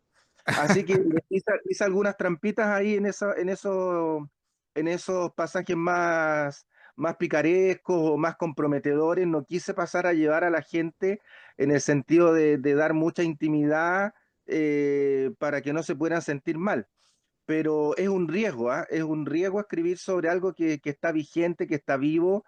Es siempre un riesgo porque hay partes que tú a lo mejor quisiste decir una cosa y ya te van a interpretar otra, pero estoy esperando ansioso la respuesta que ellos me van a tener ahora cuando vuelva a visitarlo. Ajá. Estoy esperando. Yo Sí, les voy a contar cuando tenga la retroalimentación. si es que vuelves. No, sí voy a volver. No creo que hayas escrito tan... no, bueno, sí, sí pasa. Lo que tú dices es cierto. Claro, yo cometí de pronto el exceso de poner algunos nombres literales, ¿no? Y por ahí de pronto se han sentido como que tocados, pero desde el punto de vista picaresco, ¿no? Tampoco hay una cuestión así crítica, más bien al revés, ¿no? No hay nada mejor en la vida que disfrutarla, ¿no? Y por allá por los pueblos se disfruta la vida pues al 100%, ¿no? Lo que pasa es que a veces se exceden, ¿no? Y uno lo ve mal, pero realmente la vida es hecho para celebrarla, no para sufrirla, ¿no? Por más que atroz que pueda ser esta vida, ¿no? Bueno, vámonos con los que nos están pidiendo alguna pregunta. Por ahí tenemos, vamos con Juancito, Juan Negra. Bienvenido. Muy buenos días a todos, un gusto saludarlos. En este nutrido diálogo que hacen estos dos autores, y siendo uno hombre y el otro mujer, yo quisiera preguntarles algo un poco ambiguo. Ya ha citado Raquel un poco lo del ego y aquel protagonismo que de alguna manera se busca, pero ¿qué pasa con lo opuesto? ¿Qué pasa cuando se escribe con estas sensaciones como los fantasmas, la vergüenza, la frustración, el sentir que lo estético no nos acompaña o que no hay un resultado favorable o enriquecedor? ¿Qué pasa con estas etapas en el ciclo de la escritura cuando uno se encuentra en una soledad y esa intimidad que de alguna manera tiene una intención predeterminada? Gracias, Juan. A ver, Raquel. En mi Está por ahí. caso, eso es combustible. La frustración, la pantalla en blanco, que es la hoja en blanco de antes, el no saber si vas a poder llenar el espacio, el miedo, el no saber si vas a trascender, el no saber si vas a conseguir los cánones estéticos que necesitas, eso es combustible, eso es un reto y por supuesto que no es sencillo. Y si, como te digo, no es una cuestión de ego, pero sí tienes que entender que ya todo está hecho, ya todo está dicho, no hay nada nuevo bajo el sol. ¿Cuál es la diferencia cuando vayas a abordar, por ejemplo, el dolor? ¿Cuál es la diferencia entre mi abordaje del dolor y el tuyo? ¿Qué tienes tú que decir sobre el dolor que yo no puedo decir? Seguramente hay algo dentro de ti y eso es la búsqueda de la voz del escritor. Cada escritor tiene su propia voz y la verdad que la carrera del escritor debería estar basada en encontrar esa voz única, particular que es tuya, que la formaste después de leer, después de escuchar, después de aprender, después de ilustrarte, después de mostrar, de escribir mucho. ¿En dónde está tu voz? ¿Cuál es tu diferencia? ¿Qué es lo que tienes que decir?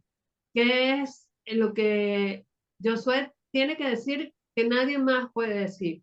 Y esa búsqueda de la voz es un proceso, es inquietante, es desafiante, es retadora y también es combustible, es combustible. Tienes que convertir eso en motivación, en reto, en superación y decir, yo puedo con esto y lo voy a lograr porque al final lo que yo quiero hacer es escribir.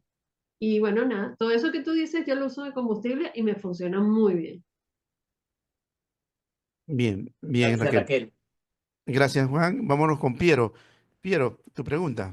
Bienvenido. Buenos días a todos, en verdad. Es bastante fructífera esta conversación y le quiero hacer la siguiente interrogante a ambos escritores, porque sus testimonios realmente me nutren, para ser honesto. Es bastante interesante, maravilloso poder escucharlos. Bueno, la pregunta sería, em, ambos tienen un estilo literario marcado porque de lo que he escuchado de la eh, escritora Raquel es bastante maravilloso. Realmente yo después de esto voy a querer leer sus versos porque realmente lo he sentido tan increíble, para ser honesto, y espero que puedan responder la pregunta. Bien, gracias, Piero. Bueno, te esperamos en enero, pues, te escribes, te vamos a mandar la publicidad para que te inscribas al taller y participes y la conozcas más a Raquel y por ahí de pronto te nutras más en lo que tú haces, en tus escritos. Raquel, ¿qué le dirías a Piero? Lo importante es desarrollar la voz. El estilo, pues se adapta. Yo tengo muchos estilos, pero una voz única. O sea, yo puedo hacer poesía desgarradora, yo puedo hacer poesía divertida, yo puedo hacer poesía descriptiva o puedo hacer poesía reflexiva. Yo me voy a adaptar al tema de lo que yo quiero tratar, al público, a la ocasión, al momento. Entonces, estilos, yo puedo tener muchos, pero la voz es única. es mi voz y yo no voy a renunciar nunca a esa voz. Me costó muchísimo tiempo llegar a ella, desarrollarla, encontrarla, pulirla, y lo que no estoy dispuesta nunca es a renunciar a mi voz. Estilos, desde música, que te digo que estoy haciendo, hasta poesía rimada, a verso libre, a muchísimas opciones. Lo bueno de la poesía es que hoy en día el lenguaje poético, el lenguaje lírico lo permite casi todo. Eso depende qué quieras hacer en el momento. Además, para mí la poesía también es un juego. Muchas veces es un juego y puede ser divertido. Y me gusta hacerlo divertido. Entonces, por un lado tengo poesía desgarradora y por el otro lado tengo poesía que realmente puede ser para divertirse o para disfrutarla o para reírse. Y mis estilos van de un lado al otro de las gamas que puedan existir. Mi voz, no renuncio a ella, es única, es particular y lo importante en tu formación es que consigas cuál es tu voz y nunca renuncies a ella una vez la encuentres. Bien, bueno, vámonos con Antoinette Fernández. Antoinette. Me parece que Álvaro estaba primero, levantó la mano primero. No sé si Ah, respetamos el orden o no, no a me... ver, bueno, primero las damas, después Álvaro es mi amigo. Vale, está bien. Bueno, ya bueno, agradeciendo primero las experiencias que están compartiendo ambos escritores, tanto en poesía como en prosa. Mi pregunta va más pues, por el lado de la señorita Raquel, porque siento que mi poesía se adapta o se acopla más a su estilo, a escribir a ese escribir desnudo, desde lo emotivo de la persona, y mucho más en el país en el cual estamos, digamos, en donde el machismo y el patriarcado está muy arraigado. Entonces, digamos, por lo general en las bibliotecas encontramos autores masculinos, poesía de autores masculinos, entonces la presencia de autoras femeninas es muy poco. No, y no solamente en la literatura, o sea, en diferentes, las diferentes disciplinas que podamos, de repente interesarnos. Entonces ahí va mi pregunta, ¿cómo poder, hacer digamos, escribir, pero que también, digamos, nuestro público no lo tome como como una amenaza, ¿no? Como algo, que les haga mucho, ruido, como para que se ofendan y no consuman lo que tú escribes, porque creo yo que el arte busca eso, más allá de que nosotros podamos expresarnos y canalizar de repente sentimientos como dolor, entre otros, busca, creo yo, busca ese impacto social, que si bien es cierto, de repente no repercute en una masa, pero basta que impacte en una sola persona para que genere cambio. Entonces, ¿cómo podemos canalizar nuestro arte? Ajá, hay un sonido. Ya, Sí, continúa, Antoinette. exacto. ¿Cómo podemos canalizar nuestro arte para hacer cambios positivos en nuestra sociedad? Si bien es cierto, este, la poesía es muy íntima de cada escritor, no es como de repente en género, no sé, narrativo, como él estaba abordando también el escritor, no recuerdo su nombre, perdón, este, pero la poesía es mucho más personal, más íntima, más más de tu yo interno. No es como que vas a buscar de repente alguna referencia, algún testimonio o un hecho que sucedió, ¿no? Sino que es como que una introspección y cómo tú lo materializas de acuerdo a tu entorno, de acuerdo a la disciplina en la que te vas desarrollando, a todas las experiencias que vas viviendo. No es lo mismo de repente escribir en Perú que escribir en otro país. ¿Por qué? Porque las experiencias de las mujeres son muy diferentes. Entonces ahí quería yo de repente hacer hincapié. Y otra cosa, otro punto que a mí me suele pasar mucho cuando escribo, que escribo por lo general cuando me siento triste.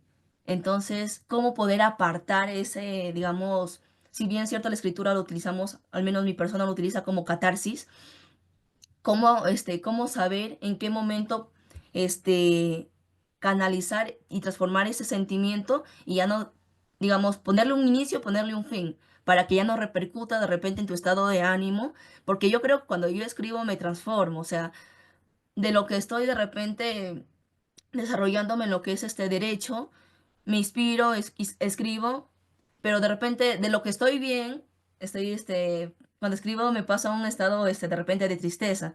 Entonces, ¿cómo poder de repente gestionarlo? ¿O cuáles son las herramientas que la señorita Raquel de repente utiliza? No sé si le ha ocurrido, como para que, digamos, en este momento se acabó mi escritura y pues estoy volviendo a conectarme con la realidad en la que yo estoy desarrollándome y ahí estoy bien, ¿no? Ahí va mi pregunta. Bien, gracias, Antoinette. Vámonos con la respuesta. Son muchas Raquel. preguntas Sí, sí. y creo que si te tomó tanto tiempo hacer las preguntas, imagínate lo que me podría demorar a mí responderte. En el taller Te le voy a vamos a dejar responder. varias de las respuestas. Me voy a concentrar en algunas. Número 1, el escribir desde el punto de vista femenino en la sociedad y pasando por encima a todas las trabas que hemos conseguido las mujeres en el ejercicio de cualquier carrera. La brecha de género no se ha saldado.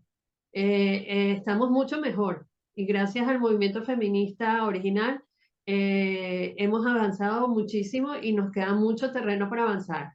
Sin embargo, te recuerdo que las principales editoriales están publicando muchísima escritura hecha por mujeres.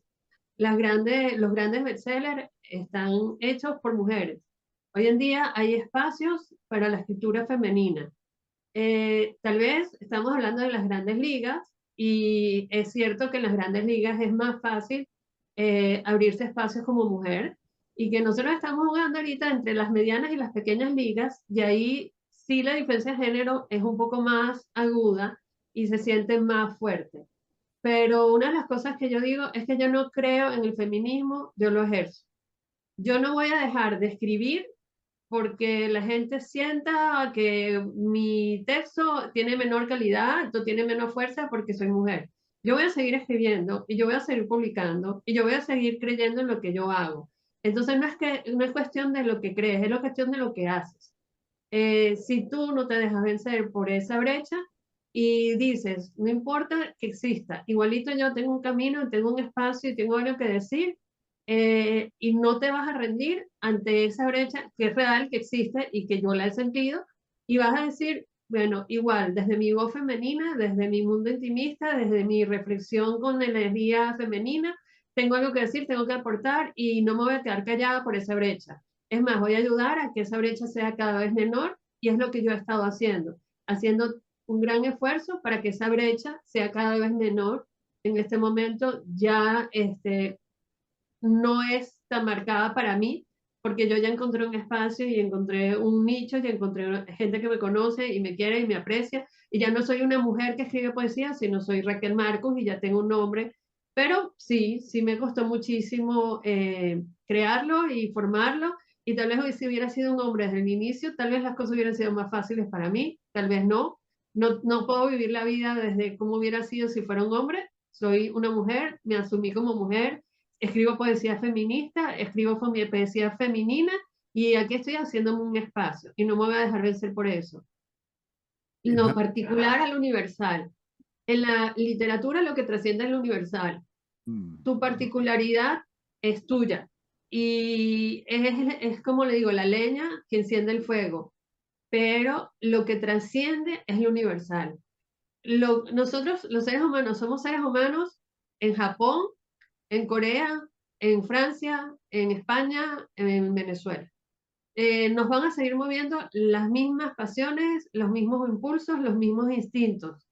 Puede ser que tú tengas una visión muy particular y digas, quiero que esta versión particular mía sea más universal. Pues ese es el reto, que trasciendas tu entorno íntimo, que trasciendas tu escritura para ti y logres conectar con cualquier persona, no importa dónde te lea. gente que escribe, que lee en español en Japón pueda conectar contigo, gente que lee en español en Estados Unidos pueda conectar contigo. Y bueno, eso sí necesita formación, preparación, mucho escribir, mucho leer, mucho reflexionar, mucho autoeditarse. Porque al final lo que trasciende realmente es lo universal. La particularidad es tuya y de allí tienes que sacar lo necesario para volverte universal.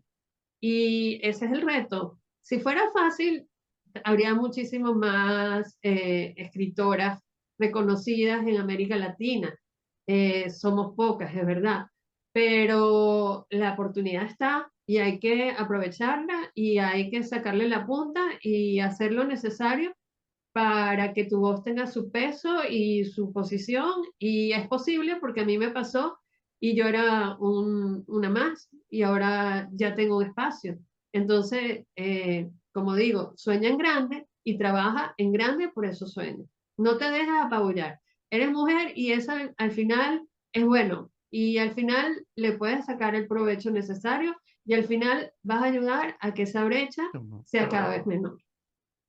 Bien, bueno, gracias, Raquel. Hay que creer, hay que creer. Vámonos con Álvaro San Martín, a Chile nuevamente. Y gracias por participar, Álvaro. Tu reflexión o tal vez una pregunta para Enrique o para Raquel. Sí, hola Jorge, un gusto siempre ya, como es costumbre ya de que tengamos esta reunión, así que buenísimo. Sí, desde Chile también, un coche de Chile, el sur de nuestro país. Comentario y pregunta para los dos, Enrique y Raquel, excelente. Pero un comentario general ante, la verdad, desde lo que es la literatura, la escritura, yo no entiendo cómo la gente puede vivir sin escribir. Eso quisiera dejarlo como en general. Creo que la poesía, la literatura, eh, todo, la, todo lo que es las historias y todo lo que se va heredando, en lo que es la memoria en nuestros pueblos, en nuestros pueblitos, los que somos de ciudades pequeñas, tenemos tanto que podemos decir, ¿no? Y la poesía está sembrada, solamente falta cosecharla y lo demás es trabajo, como bien lo decía Raquel. Esencialmente para Enrique y Raquel, trabajan desde lo que es la memoria. Me da mucha curiosidad saber de quién dirían ellos que heredan esta beta literaria. Sería la primera pregunta, algún familiar, algún autor en especial. Y la segunda pregunta es, ¿cuál sería la herencia, entre comillas, que quisieran dejar como contribución a lo que es la literatura? ¿Cómo les gustaría que les recordara? Eso, mi estimado Jorge. Saludos. Gracias, Álvaro. Raquel. Dicen que la vena artística viene de mi familia paterna, pero de la rama materna, o sea, de mi tercer apellido. Hay muchos artistas en mi familia de apellido Eisen y eran músicos, eran actores, había poetas también, había algunos escritores. Sí pienso que puede haber algo hereditario en esa vena, pero de mi contexto íntimo, la única loca que escribe poesía soy yo. O sea, tengo primos, tengo hermanos, tengo padres y nadie escribe poesía, solamente yo. Así que bueno, hice mi propia particularidad, soy el cisne negro de la familia, por decirlo de una manera, en donde priva es el pensamiento científico, que son ingenieros, que son matemáticos, que son científicos, etcétera, y yo la loca que escribe poesía. Y está bien, seré siempre la loca que escribe poesía y me gusta. Eh, Sobre la trascendencia, es una cosa que yo siempre me pregunto. No estoy todavía en el momento de poder decirte que sé de qué manera quiero que me recuerden. Tal vez más adelante, no sé, tal vez a los 70 años te No te pueda tener piensas una ir, no te piensas ir respuesta, todavía, Raquel, ¿no? pero siento que Está tengo joven. mucho por hacer, mucho por desarrollar, mucho por crear y nada, o sea, sí, claro, que quiero que me recuerden como una escritora y una poeta, y lo demás que lo ponga cada quien de sí mismo. Correcto. Muy Buenísimo, joven, buenísimo. muy joven todavía Raquel, así es que hay Raquel para rato, por si acaso. Enrique, cuál sería tu respuesta, tu reflexión a la pregunta de Álvaro? Mira, respecto de la pregunta de Álvaro sobre los antepasados, si había alguna persona que de alguna manera de la cual yo hubiera heredado este don que creo que no es particular, no es de uno, es algo que a uno se le entrega. No sé qué situación será la que te entrega un don. Puede ser que mi abuelo paterno haya tenido esa influencia en mí porque él fue periodista de esos antiguos que no estudiaban en universidad, sino que se hacían a pulso. Él escribía, naturalmente escribía, y con el tiempo se fue transformando en periodista hasta que logró ser un periodista oficial de algunos medios importantes en Chile. Mire, Yo creo que por ahí puede haber sido alguna gotita de la herencia que tuve, pero principalmente yo te diría que yo estudié pedagogía en castellano, el lenguaje que se llama actualmente, y entonces ahí se leía mucho por la especialidad que era literatura y lingüística, y a mí me gustó siempre mucho la literatura. Entonces de ahí yo leí mucho novelas, cuentos, poesía, y de eso me nutrí para que además que veía a algunos compañeros que también se desenvolvían en esas artes, y de ahí yo me entusiasmé tal vez para poder, bueno, yo escribo desde niño, pero a lo mejor se potenció más en la época universitaria, en la que yo pasé por la pedagogía en castellano. Y respecto a la trascendencia, mira, yo creo que la persona que escribe ya está trascendiendo. Ahora, correcto. si logra dejar registrado eso, si logra dejar publicado algo para sus seres queridos, para sus amigos, sus amigas, sus parientes, yo creo que esa es una herencia que ya de por sí tiene un valor. Entonces yo justamente quise publicar para que quedara eso por si acaso algún día mis hijos y mis nietos quieren tomar algún escrito, quieren tomar algún poemario de los que he hecho, quieren tomar estos pueblos de la memoria y los quieren revisar. Yo creo que esa es la trascendencia que de alguna manera no he perseguido, pero que se me ha ido dando sola y que en realidad dejar un manifiesto. Yo creo que la escritura deja manifiestos, deja representaciones, imágenes, y creo que es una responsabilidad de alguna manera darte a conocer ante tus seres más cercanos para ver cómo ha ido evolucionando la historia de vida de la familia, la historia de vida de la persona, la historia de vida de la humanidad en el fondo, porque siempre uno está conectado con el presente. Así que yo te diría que mi forma de trascender ha sido justamente las publicaciones que he hecho y los escritos que voy dejando. Por eso creo, con esto cierro, que voy a seguir escribiendo hasta el final, para que hasta el último día se sepa algo de lo que estoy maquinando, de lo que estoy pensando, de lo que estoy imaginando, inventando. Eso te respondería, Álvaro. Bien, Gracias. gracias. Gracias, Enrique. Gracias, Álvaro. Bueno, la prueba la tenemos en Montepatria y en Maqui. Por ahí va a quedar reflejado, Enrique. Ya está, ya está ahí. En las calles del Maqui, en las calles de Montepatria, ¿no? En las escuelas. Eso es importante. Bueno, ya vamos a ir finalizando. Por ahí tenemos a Mayumi. A ver, Mayumi, ¿qué le preguntas tú o qué reflexión les haces? Ya estamos ya en los tramos finales. Bienvenida, Mayumi. ¿Qué tal? Buenos, casi ya buenas tardes. Justo saludo desde Perú. Los he escuchado tanto Enrique y Raquel y la verdad pues algo que sí rescato y es bueno, yo también muy aparte de, bueno, mi principal rama desde un inicio fue pues los poemas, ¿no? Pero ahora eh, en este concurso he sacado pues el lado narrativo, ¿no? Y desde mi perspectiva ha sido un tanto diferente a lo que mencionó un poquito Raquel, ¿no? Si bien por parte de, en el poema como que uno sí es cierto que se desnuda, pero a veces utilizamos como que un tipo de, o en mi caso, ¿no? Un tipo de forma metafórica de expresar lo que realmente siente, ¿no? A diferencia, por ejemplo, de la narrativa, que en este momento pues he llegado a escribir con un poquito más amplio, ¿no? Como que te explayas más. Es un tanto la diferencia en la que en eso sentí desde mi parte, ¿no? Algo que sí me gustó de ambos es que el poder encontrar tu voz y hablar desde un tipo de experiencia propia y escribir algo desde una raíz propia, más allá de que el cuento o el poema pueda originarse en algo aparte, sí, yo pienso que da un peso muy profundo a lo que uno escribe, ¿no? En verdad, ha sido muy grato escucharlos, tanto Enrique como Raquel, y la verdad eso ha sido maravilloso, más bien. Muchas gracias. Gracias a ti, Mayumi. Jorge Alberto, desde México, creo que es Jorge Alberto. ¿Alguna reflexión ya casi final? Bienvenido, Jorge Alberto.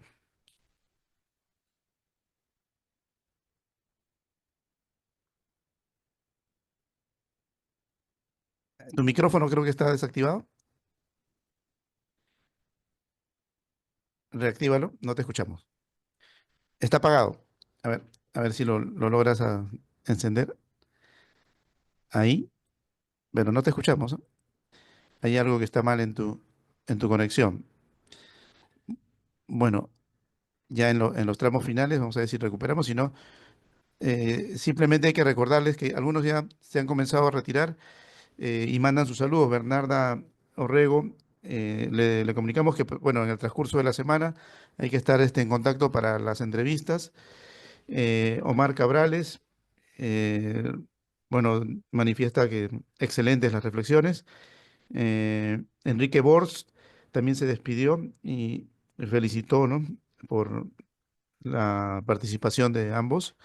Eh, También por acá tenemos, hay que recordarles que tanto Enrique como Raquel son parte del jurado, ¿no?, de esta versión 2024 y ellos están no solamente dándonos a conocer sus experiencias particulares, sino también están detrás de ustedes, ¿ah? Así es que mucho cuidado con lo que significa este tipo de intercambios de opiniones, porque de alguna manera, pues, ya hay un conocimiento entre entrevistador y en este caso participantes y parte del jurado para que de alguna manera tengamos un veredicto más íntimo incluso, ¿no?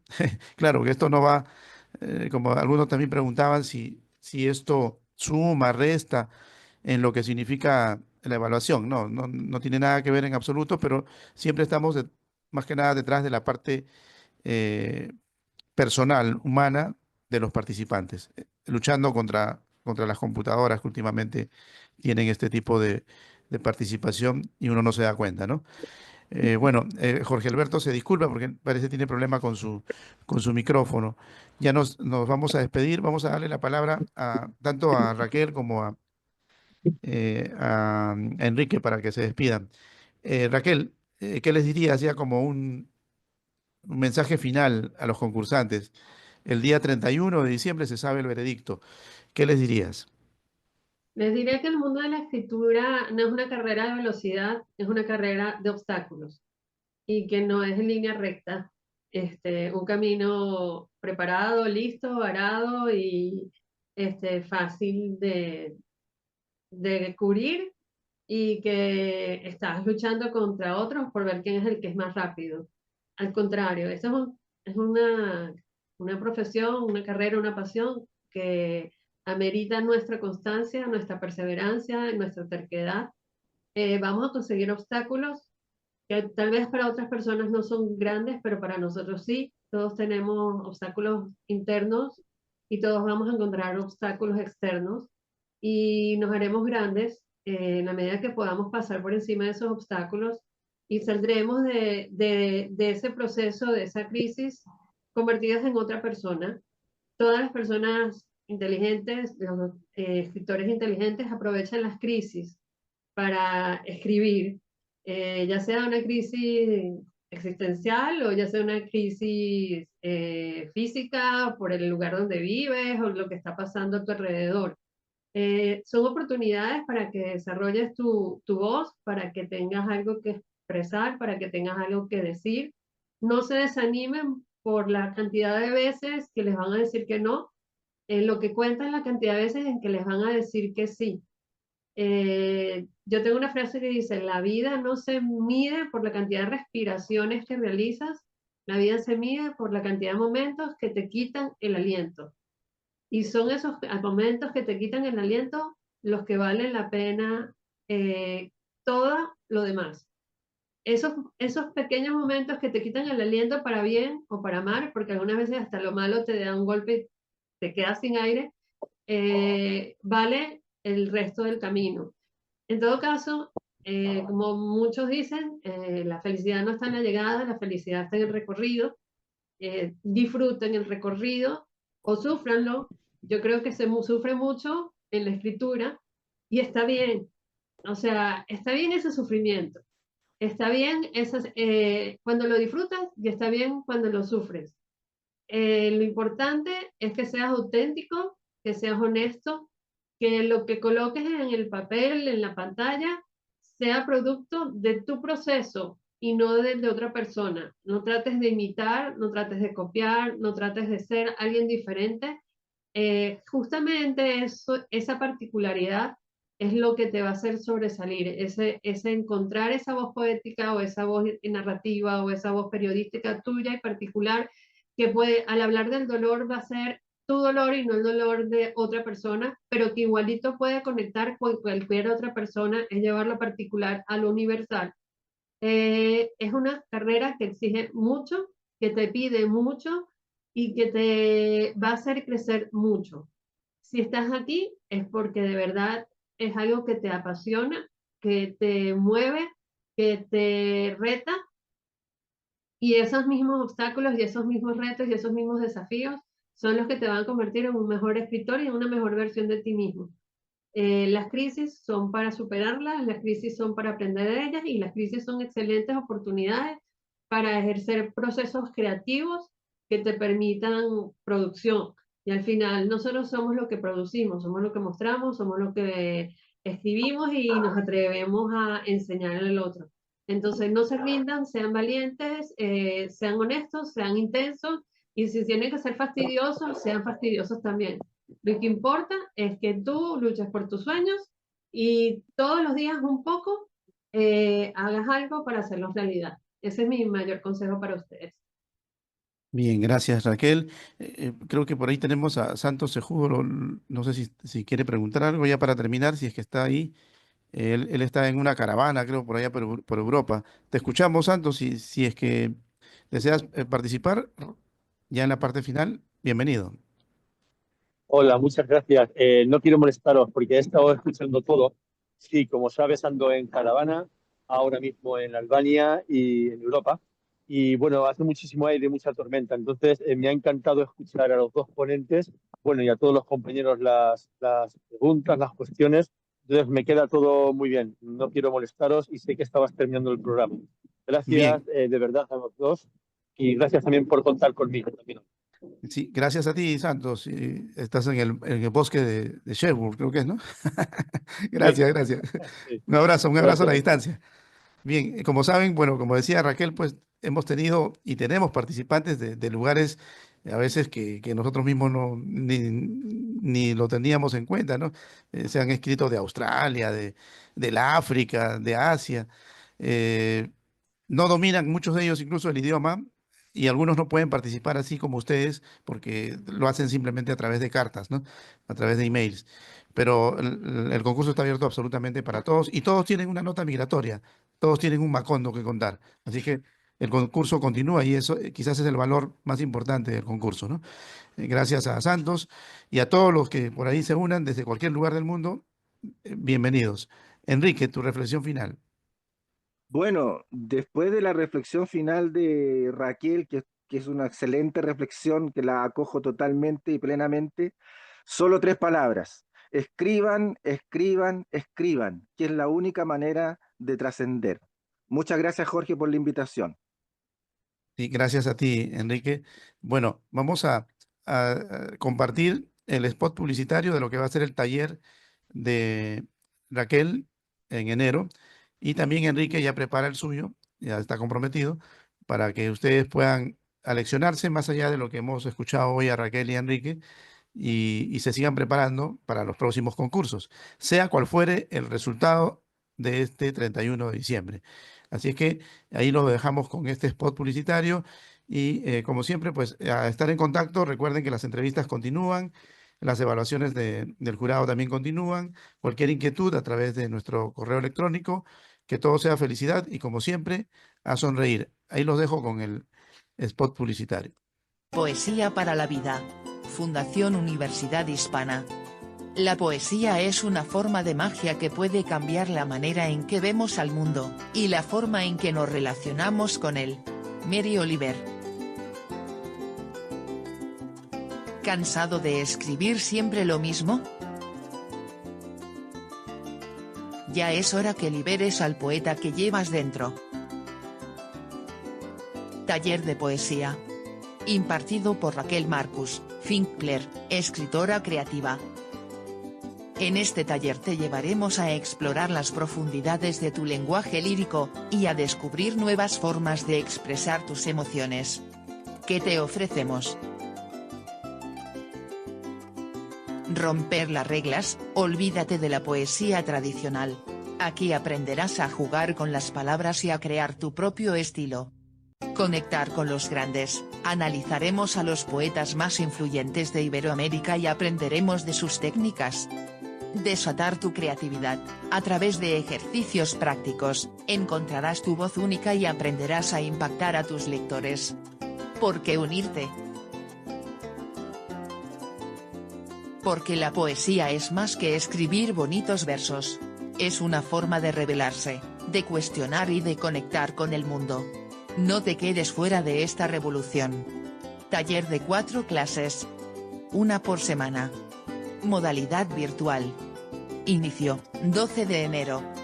Fin de taller, 2 de febrero. Horario, las 11:30 am a la 1 pm. Hora Perú. Inscripción por medio del mail. distincionhonoriscausa@hotmail.com. Inscríbete ya. Cupos limitados. Facilitadora. Raquel Marcus Finkler. Ganadora de la modalidad Poesía del concurso periodístico literario y poético Notas Migratorias César Vallejo 2021. Bien, gracias. Hasta la próxima. Chao Raquel, chao Enrique, chao Álvaro, Piero, Patricia, Alain, todos. Muchas gracias por estar por ahí. Gracias, adiós, feliz día. Feliz día. Adiós, invitación. Gracias, Moisés. ¿Qué es algo que la gente no sabe sobre lanzar un programa de televisión? Es más fácil de lo que piensas con televisión virtual. Imagina transmitir tu pasión al mundo desde la comodidad de tu casa. Ya seas maestro, escritor o chef, televisión virtual lo hace realidad. Con herramientas de última generación y apoyo profesional, puedes crear y transmitir tu contenido único a nivel mundial. Estamos hablando de programas en vivo, episodios a la carta y una audiencia que abarca continentes. ¿No eres experto en tecnología? No hay problema. Nuestro equipo de expertos te brinda capacitación y orientación en cada paso del camino. La innovación y la originalidad son el corazón de lo que hacemos, así que trae tus ideas más frescas y deja que te ayudemos a brillar. ¿Listo para llegar a espectadores de todo el mundo? Contacta a Televisión Virtual hoy mismo y convierte el programa de tus sueños en una sensación global. El mundo espera tu historia.